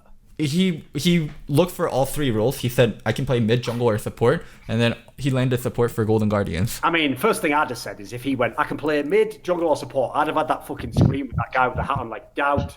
It's like, you can't play any of those roles. What are you talking about? You could play Ori and Sol 3 years ago. That's what you could do. Mm-hmm. So, like, my joke would be, again, Photoshoppers out there. I need a machine where it's like, Huhi's going to the arcade. And he's putting his coin in, and the machine is just a grabber trying to grab an Orient Soul. It's like, and it keeps like slipping at the end because they make those grabbers really weak, so you never get the toy. It's like, you never got it. If you'd only gotten the Orient Soul, might have won that game. Oh well, put him on Cassiopeia, put him in the fucking dumpster. Right, there we go. But yeah, that is a roster swap that can happen. What do you think of Huhi Darshan pickup for Golden Guardians? I don't really know what the point of it is. I mean, if you as you say, then maybe you're going to do something with the bot lane. Maybe the problem is I guess that's my main problem in the team is just the bot lane in general, because Ole, he clearly could be so much better a player. So if he can ever transform into that, immediately they'll be a better team. But I can't ever get over Deathly, because as I say, if you are going to be a team that's going to get into late game team fights, I have to at least know I've got a competent AD carry in those team fights. Like I was telling you last year, I would take a lot of players that other people would think is a joke. Like, mate, I would have taken Cody Sun instantly. See what? I've seen him win team fights. He'd be a better fit. He'd be a better fit for this team than Deathly. Yeah, like there's lots of players. I mean, tell you what, Piglet doesn't have a team now. I would take Piglet. Same reason. We'll talk about that. The point is, he has a team, but yeah, these are players. But it's not even about if they're a better player. They just fit the team better. So like. One of the other issues I have as well is part of why this became such an issue with Deathly, in my opinion, is the coach of Golden Guardians played way too much to that fucking global meta thinking. And if he saw a draft where he was like, I can get a really strong AD carry hit, it's like, think it through. That's not a good idea. Like, there's a reason they're giving you a really good team fight AD carry, because this guy's not going to do anything with it. They want you to pick that, you idiot. That's the comp they want you to pick. Well, yeah, I mean, there were like times where like people were calling like definitely a KDA player too, like, and you know what that means, KDA player, like you don't know how you're not trying to die and you're not inputting enough damage. So I hope he tries to fix his. I hope he acknowledges that and tries to fix that. But no, I think Loco's point of maybe subbing in FBI and Huhi might happen too. Who knows? Yeah. No, I even agree with that, by the way. That's another thing about Deathly is, right, I'll give you an analogy, Loco. Right, in Counter-Strike, one of the most annoying things about playing a public version of Counter-Strike where you get random teammates assigned to you is, you know, when you're on the offensive side, the terrorist side, obviously you have to rush into the bomb sites, don't you?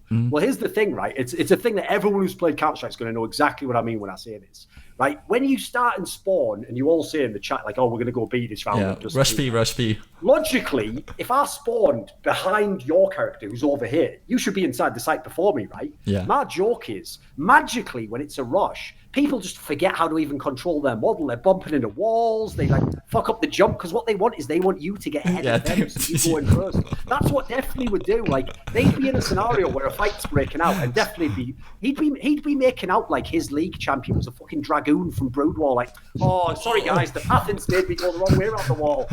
Oh, this bloody game's coded like minions, isn't it? Like it's like this is too implausible, mate. Just get in the fight. Your job is to fucking kill people.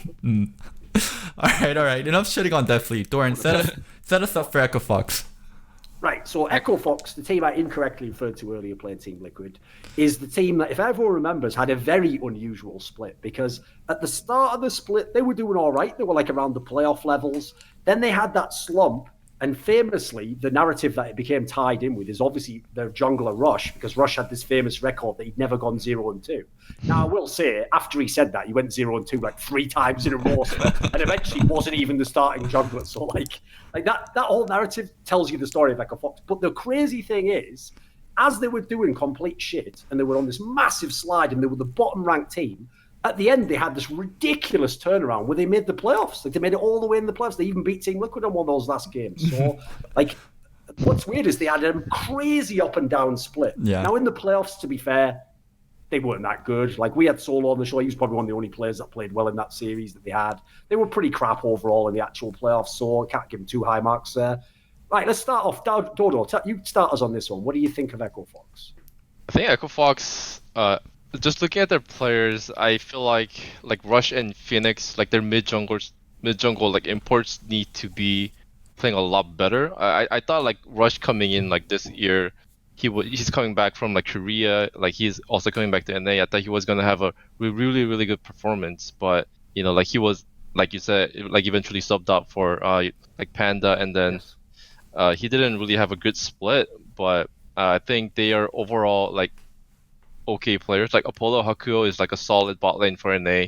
Like Rush Phoenix, they're good for solo, like solid top laner. But I think they can be stronger. Like if they know they get it together. I think it was just their first split. They just kind of a little bit struggle with. So I think coming into the summer, I think they'll be stronger.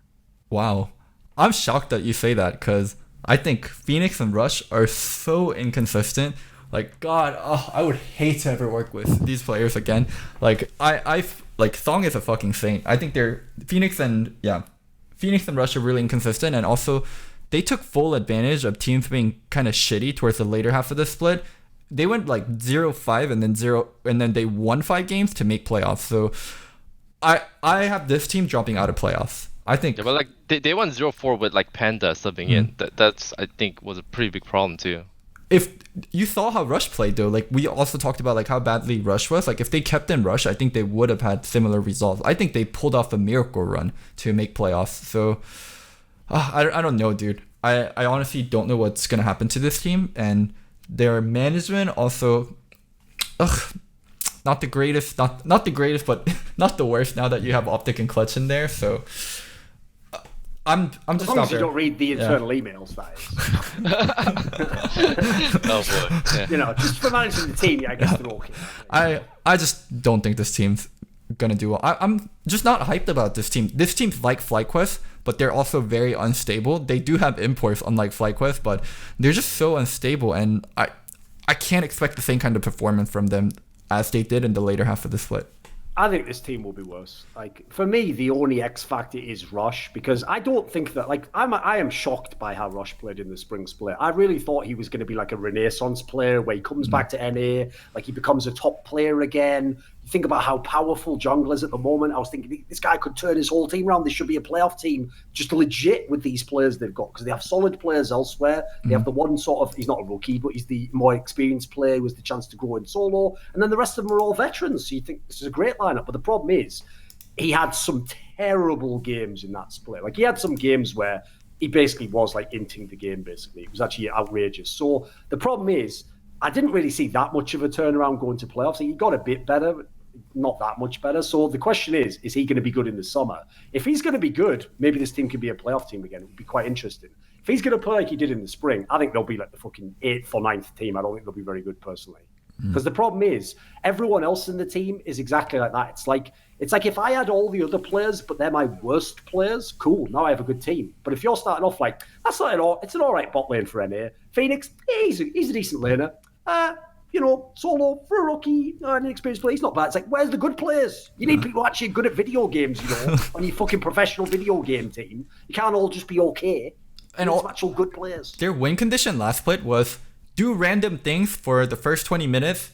Enemy team makes a mistake, capitalize on that mistake, and win the game. That's how they won majority of their games. Like, they didn't really have a game plan. They did random shit for 20 minutes, and then they capitalize off one mistake to win. Teams will be a little bit more refined than Summer. And also, you have to look at the teams below them to see anyone's going to go above them. CLG and 100 Deeps made significant upgrade and significant changes where I feel like they have a shot to be above them, but Echo Fox doesn't really have a shot to get above any of the teams above them. So naturally, they just have to fall down. Okay. Well, that logically brings us to our next team, which is CLG, because they were the team famously who was doing pretty well the first part of the split. They obviously had a roster that was like, working with some bare bones parts. They had Power of Evil, who obviously did pretty well individually, but the rest of it, was something of a flawed roster. And then famously, they had the week where, for whatever reason, supposedly internally, they had some sort of personality issues. They subbed out some of the players. They bombed that week, and that basically, in the end, wasn't the only thing, but it ended up basically costing them the playoff spot. So they were a team where already, you look at last split, in theory, they had more potential than they showed, actually. Like, they might have been better. They also, to be fair, had some very specific meta restrictions, like, obviously Zion Spartan came into that split playing like none of the fucking champions pretty much in the top lane. At a time when top lane was literally like 3 champions and you have to play all of them. Same matchup over and over again, isn't it? Like, so to be fair, that's like a pretty big restriction, and he is gone. So that's the play they've changed, because they brought in Ruin, who people will have seen he was on, I think it was Fenerbahce was the team, was it? Yeah, 1907 from that team at MSI, so, well, the playing at least. So start us off on this one then, Dodo. What do you think of CLG? I think CLG, their upgrade with Ruin, is really good, because he is a carry style player where they play around him, and then they know. Also, CLG already know how to play, through their top laner 1-3-1 style. So I think CLG made a really good upgrade, overall. And I know they also boot camped in Korea. They spent a lot of time trying to improve their players, improve their structure. So I think CLG, with the upgrades and seemingly how close they were in making playoffs last split, I think they will be a little bit higher. But I am still not sure if they're gonna make playoffs, because I actually have a different team higher up for the playoff spot.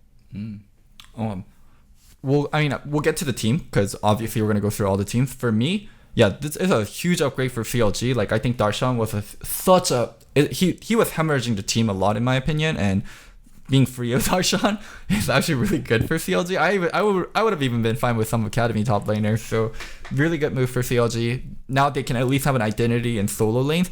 But the parts that you're looking at for CLG is the NA players like Wiggly, Biofrost, and Stixxay. And they've been really problematic. I have a little bit more hope for Wiggly, because he's only had one full split in LCS. But for Biofrost and Stixxay, the expectation for these players were you were a great duo with Doublelift and Afro, and you're gonna carry this onward. But they never developed other than being sidekicks for 2 legendary players. They're still 2 sidekicks laning together. So I don't know. I don't trust the NA core of CLG. I trust their carries in solo lanes, but it's kind of like a Golden Guardian situation, but Power of Evil is not as good as Froggen. I can't believe I'm saying this, but Power of Evil is not as good of a one-man carry as Froggen. Maybe Ruin will be better of a carry than Hanser, and they'll have the element of being able to play 1-3-1, which Golden Guardians doesn't have, but you're kind of in the same boat, but your NA players are much, much worse than Golden Guardians. Yeah, the player I think that the most pressure is on in this team is actually Wiggly still. Because if you look at the team they have now, if Ruin can be good, and to be fair, for the LCS, I mean, it's not like the top lane talent's crazy in LCS. It's actually, I think, a fairly average role. It's not really that sick. So with the solo laners they have, I think Power of Eve's a pretty good mid laner. I can definitely rely on him. So it's all on Wiggly for me, because if he could make that team pop the fuck off if those solo laners are going to get fed, because the whole point of their bot lane basically for me is, as far as I'm concerned, they're just the new fucking Apollo and Hacker War. It's like their job is just be stable bot lane and do okay. Like, the problem is, like you said, actually, for me, it's not even the skill set. It's that I even think they have the mentality of a sidekick. And that's one of the problems. Is like, you can't put a player in like a carry role who has the mentality of like, oh no, I just team play and do it, let other people carry the game. It's like, there's a reason why lots of the carry players have the bad rep of being egotistical and selfish. It's because you want those people to demand that they get the resources. Like, you want someone to basically say to your team, like, give me the resource and I will carry the game. That might sound like a selfish thing, but it's also at a sports level what you want. Like, if you think in any of these top pro teams that they just let like think about the NFL, Loco. Mate, there are really good wide receivers where if they just get 2 less touches a game, they're complaining in the media. Like, you know, I didn't get my touches. Like, where was it? Because that's the point. They understand that, like, they're going to get judged on how good they are. I mean, just look at Double Lift. If you let Kai'Sa free farm for 10 minutes, then you'll have a TL video on how ridiculous this is.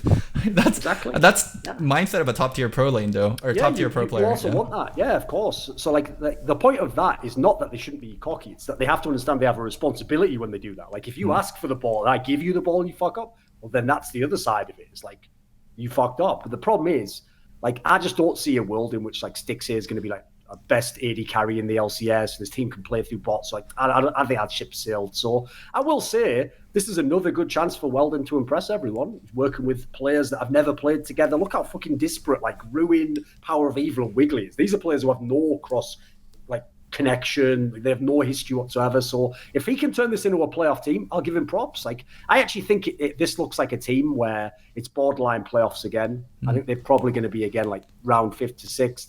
I know what I can kind of guess as to why Dodo didn't pick the real playoff team, because you look at some of the other squads, 100 Thieves, for example. There's a couple of teams that could get a lot better. Like, their players were really terrible. So the main thing here is there is some potential on CLG. I don't think they're like a capped out team at all. It's just that it's a lot of potential, as in you have to get like this brand new top laner to work with the rookie, still somewhat of a rookie jungler, working with a team that has thus far hasn't had like a winning rep. Like, there's a lot to fix with this squad, but I think some of it's fixable. Yeah, I think it's an upgrade, but it's just not significant enough. That's my take on CLG. Okay.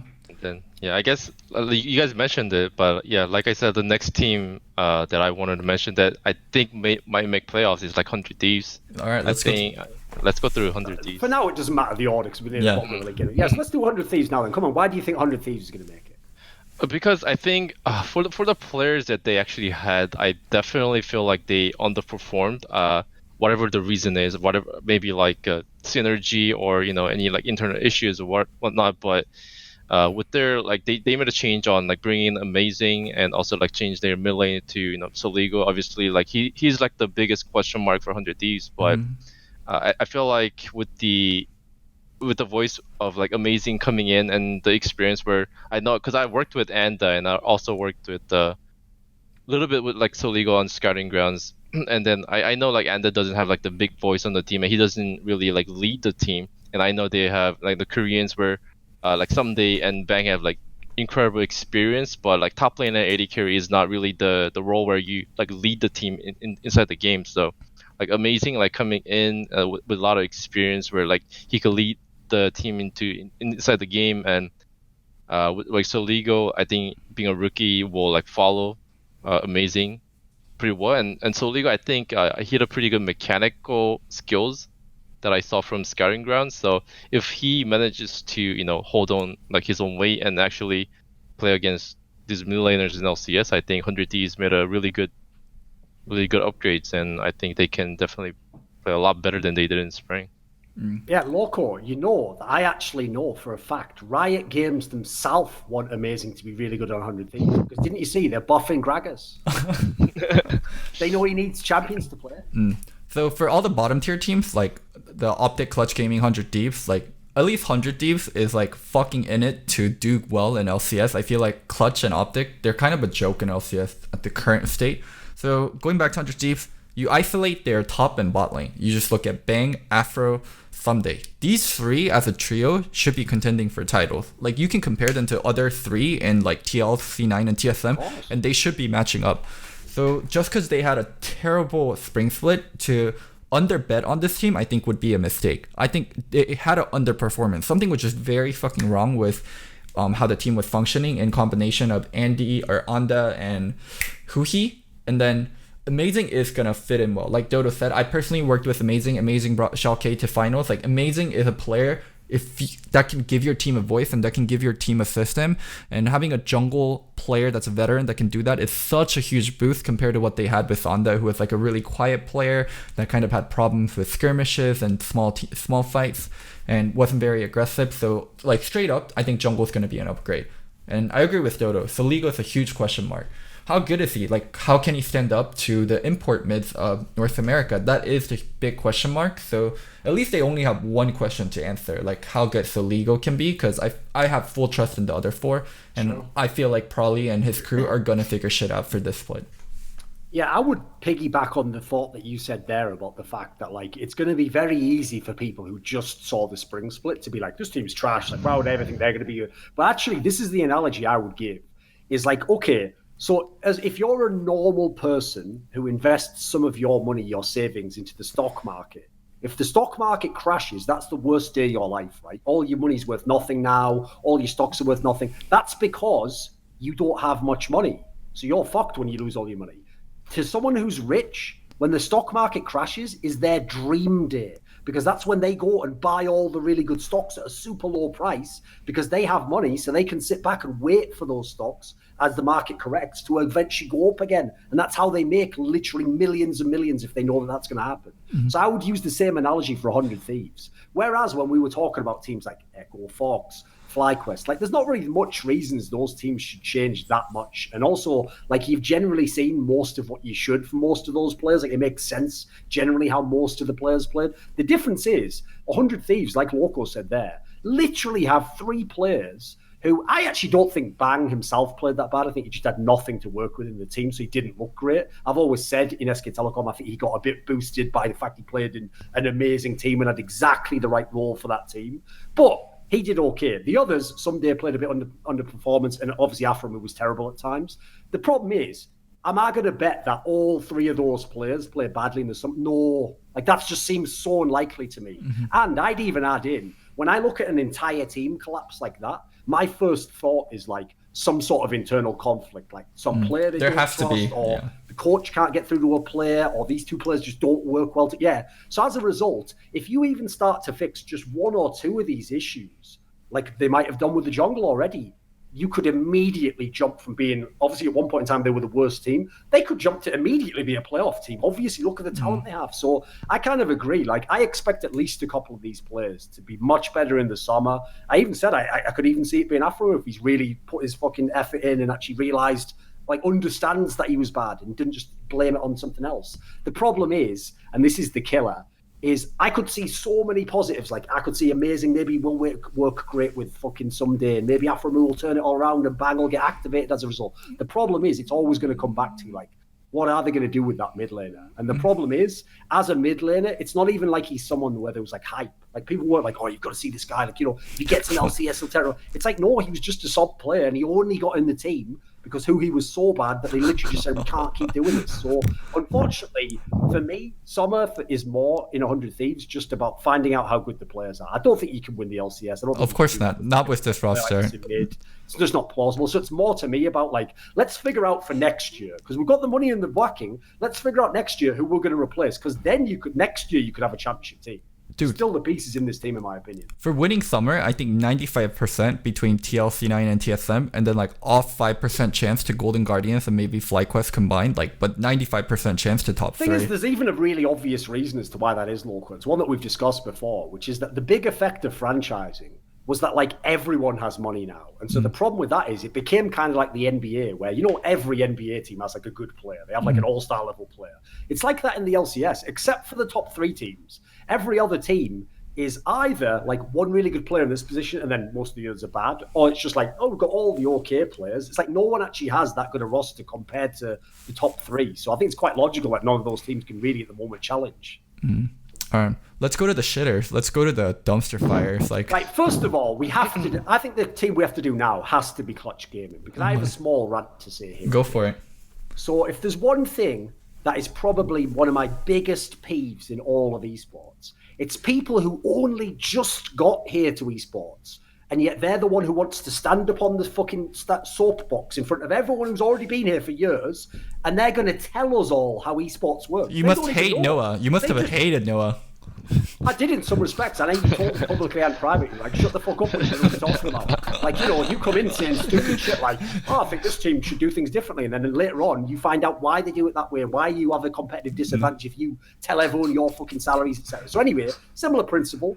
When the Clutch Gaming guys came, the smart way to do it would be how teams like FlyQuest have done it, where it's like, we're a new org, we're going to establish our team, and, for players, we're going to be reasonable with who we sign initially, and we're going to try and test out, should we get a big brand, should we get a newer player? And what happens is, there's nobody in the whole fucking of NA who hates FlyQuest, right? Everyone at worst just feels indifferent. A lot of people think they're all right, or they have their own fans, I feel bad when I criticize FlyQuest. Exactly. The problem with Clutch Gaming is, they came in, and they, for some stupid reason, just came with this media approach of like, we're going to revolutionize the thing and we're going to be scouting people. And do you know basketball? You know who the Houston Rockets are, of course, right? And by the way, fucking irony there. Houston Rockets, what a sick team they are, eh? Fuck you. So anyway, exactly, right. So the problem is in this team is what a waste of money these lineups have been. This is an example. This is why it's so egregious, Loco, that they had the gall to tell us they were going to figure out scouting. They haven't even figured out the basics of scouting. They've put together two different lineups that, even though they got individually sometimes good players, they never got players that in the team context made sense. Like, what's the point in paying a huge contract to Featherburn and then giving him the team they had last year with Lera as his jungler? What's the point in spending mega bucks bringing Huni back and then putting him on a team like this where there's no fucking mid laner, brand new mid laner, and then you've got Piglet in the bot lane? Like, how's this team going to work again? So, like, the point is, it's not like they had no money. They had money. They just pissed it away. Like, they did the worst moves I can almost think of. So, you know what? When the 100 Thieves won, I don't even blame 100 Thieves as much. I think some of those moves, you can't predict that some of those players are going to get worse. Some of the Clutch Gaming moves, it's like, I don't even know who thought these were good ideas to begin with. Like, I think some of these were terrible. So if you look at the lineup they've made now, where they've taken Piglet out, they put Cody Sun in, like, I think it's an okay team again. But considering how much they're spending, it's not going to perform anywhere near that level. And I think personally, it's going to be like, again, it's going to be a bottom feeder team. It's going to be like the 8th, 9th, 10th team, almost certainly in my opinion. Dodo, have your go. Yeah, I mean, I recently listened to like Damonte's interview with Travis too, where like they're saying like their scrims are going great, like Huni's back in form, like they're like gonna be a lot better, but that guy's a fucking scrimbuck millionaire. yeah, that's what I heard too.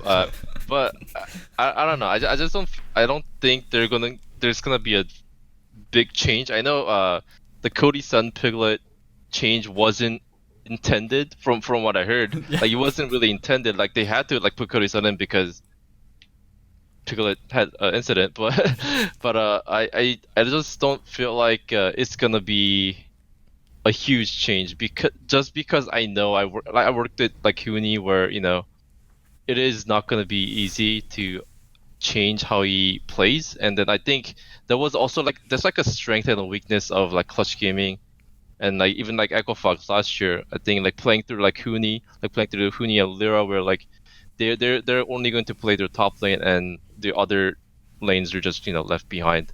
So I feel like it isn't going to change too much, because I know how stubborn they are, and I just feel like as you said, they're just going to be sitting in the same place as last split. So agree with all those parts. I'll touch a little bit on the Piglet part. Like, what the fuck? You could explain. Like, Duncan, like as you said, they came in with, we're going to be analytics, we're going to scout well. To their identity now, it's like, we're cowboys and we do cute TikTok videos and Tanner time. Their Twitter is, I guess, funny. But their identities switched like their within a season. Their biggest accomplishment in the entire history of their org is getting Piglet to do one interview in English. Oh, wait. Their biggest accomplishment, it has to be knocking out TSM in quarters. It was a joke. Okay. Yeah, fair enough. Okay, yes, correct, Loco. That wasn't. Believe it or not, actually, I was lying. The chicken didn't cross the road. Oh, wow. I don't even know any chickens. And even if I did, how could I figure out what they would have as a motivation? You're right, you win. Okay. Anyways, this team's a fucking garbage fire. Like, they never announced Cody Sun as starting. They just kind of slid Cody Sun into like their roster pictures, and they're like, I hope they don't notice. Any carry change. I hope nobody notices. And Piglet, like, he would just tweet in English the whole time, and then like the last week, he's tweeting passive aggressive things in Korean and like posting passive aggressive things in Instagram. Like, dude, like fucking handle your business, Clutch. Like, fucking announce stuff. Like, Clutch, like. Cody Sun starting. So there is a small incident with Piglet, and he isn't going to be playing. It is not a game-related one. I don't think it's on me or Dodo to reveal. Like, if Clutch wants to reveal it, it's on theirs, but it is not like a game-related one. So there is something going on. So he could come back into the lineup in theory.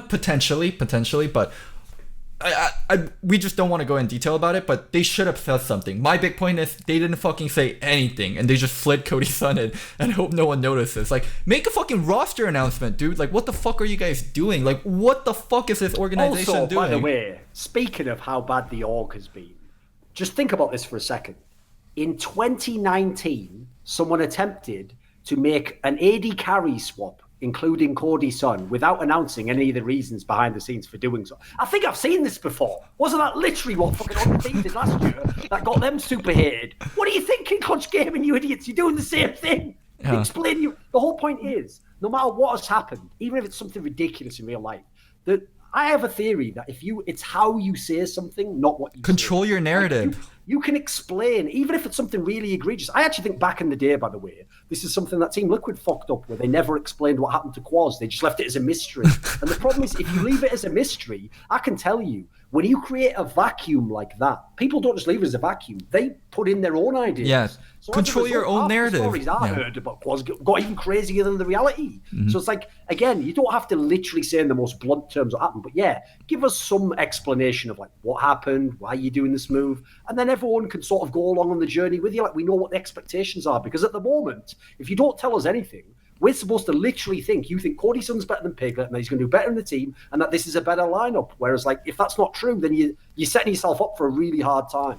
And also, like, you have DeMonte tweeting stuff like oink, oink, oink, oink, and then he deleted the tweet. So there's even internal problems. Like, dude, what a bitch. Come on, man. Clutch. Literally, he's deleting tweets of stuff that little kids say in kindergarten. And he's like, I might get beaten up if I say oink, oink, oink. Fucking hell, calm down. Like, Clutch, I don't know, dude. They came in so fucking, like, cocky, and then now they're trying to be, like, the cute, fun team, Tanner Time, TikToks, like, we're the Cowboys, hee-haw. Like, it's just not working. Like, no one's buying this bullshit. And they have, like, they spent a lot of money into the league, and they spent a lot of money on their roster, maybe not in the best way. Like, they were a team that was invested into League of Legends. Now they're selling. Like, now it seems like they don't give a fuck. Like, this is a fucking dumpster fire. That's another thing as well I should have put in my original rant as well. If you're going to come in and imply that you're going to be like an industry leader and you're going to do all this, remember, the people you're saying that to is people like Jack from Cloud9 and fucking Reginald Fatisa, and then you're just selling 2 years in. So you were talking all this good shit, like in 10 years you were going to be ahead of the curve. You didn't even make it 3 years. What is this shit? Like, I have no respect whatsoever for people like that. Like, that's the reason why, in my opinion, I don't care who you are and what your skill set is. When you come in, you have to be humble because you don't know the space you're coming into. Like, you have to learn the field. No matter what your skills are, it's a separate skill set to run a team. It's a separate skill set to scout players. It's a separate skill set to coach players and develop players. That's why you can't expect teams to do all these things from day one. So their problem is, like, there's that old saying, like, they made a rod for their own back. All the stupid shit they bragged about is what now makes them look stupider. Whereas if they really had been a FlyQuest, one of these teams, and if they were even in the position they're in now, you'd go, well, they've only been in a couple of years. I'm sure they're still learning. It's a really tough learning curve. But because they talk so much shit, they don't get that benefit, do they? Yeah, Kendrick Lamar said it best, bitch, be humble. I don't, I'm not going to call Simon misogyny, but, no, whatever. All right, let's go to the final team, another dumpster fire team. The last team is obviously Optic Gaming.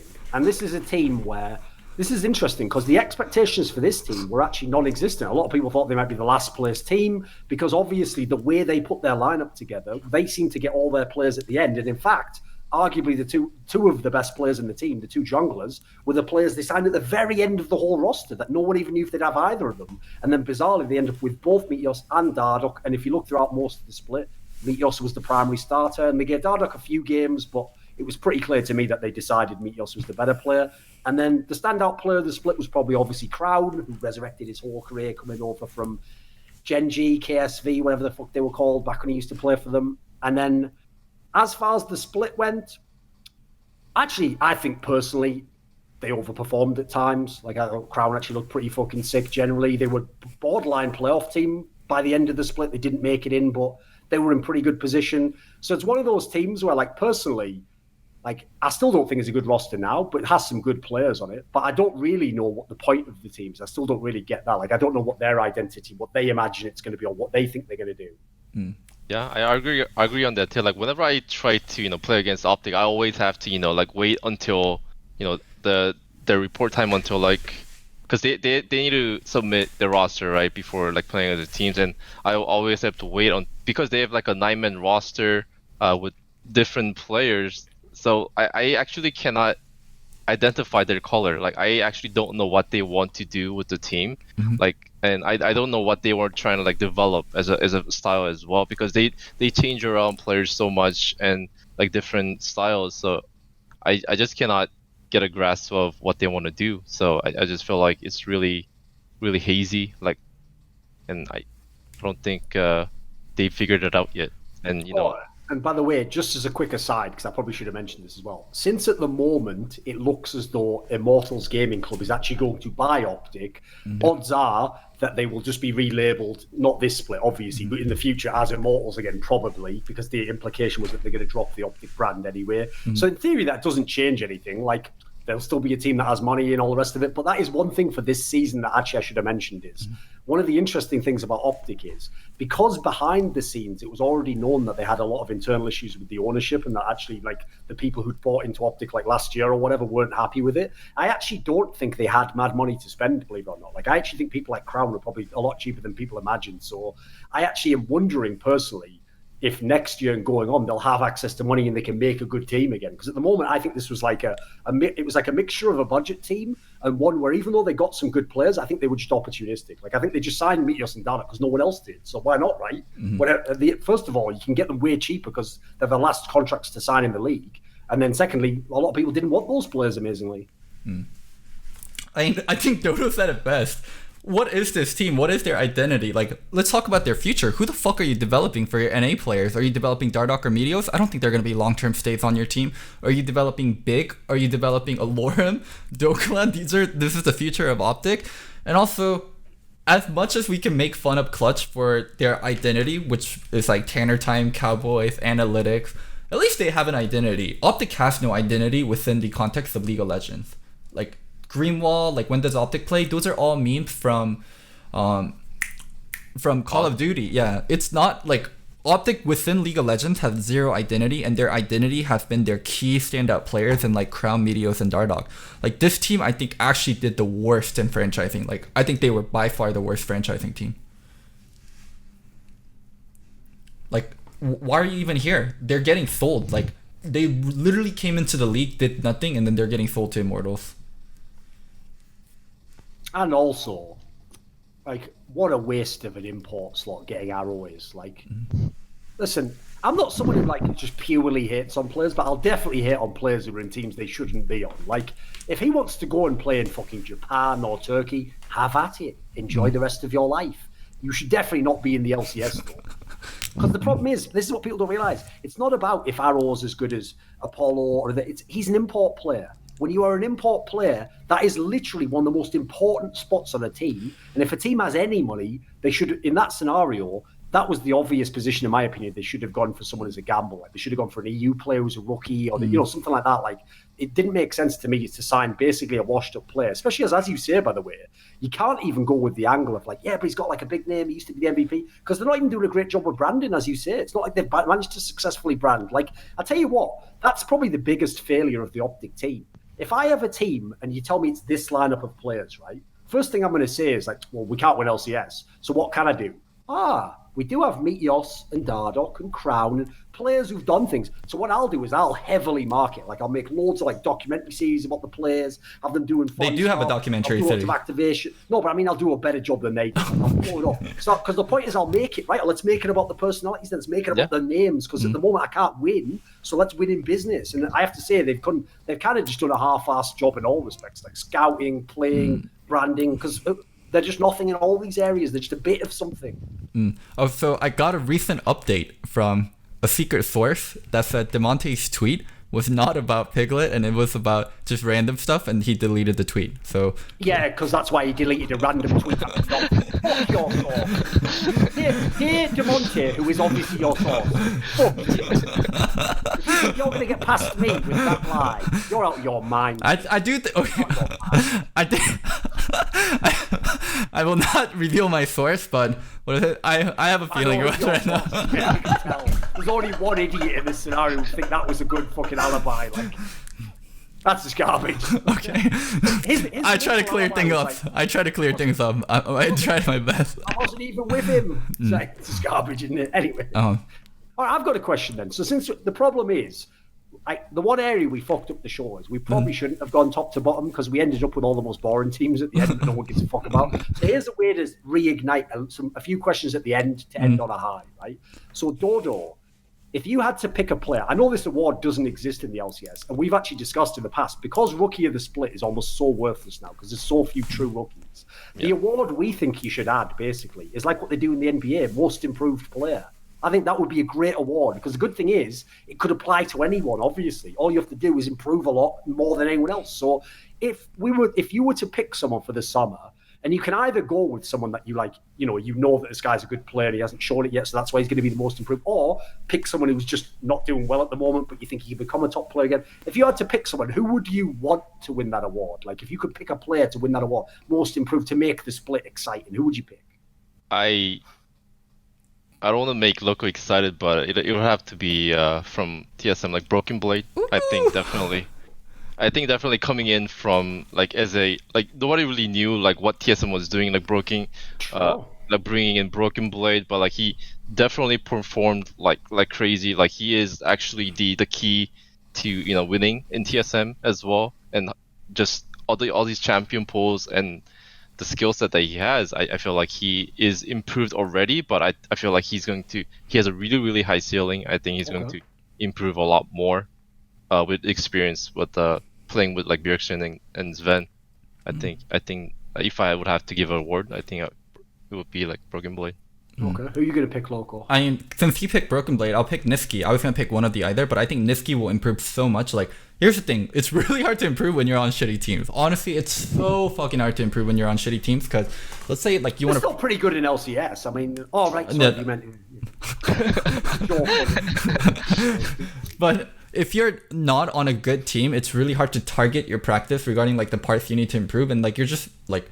How do we lane on this matchup? How do we do early game jungle pathing? How do we set up on Dragon? You're just fixing basics, like, and then you're like, holy shit, it's the end of the split. Like, we just finished basics, and all the top teams, they're working on advanced stuff. Like, we're so far behind.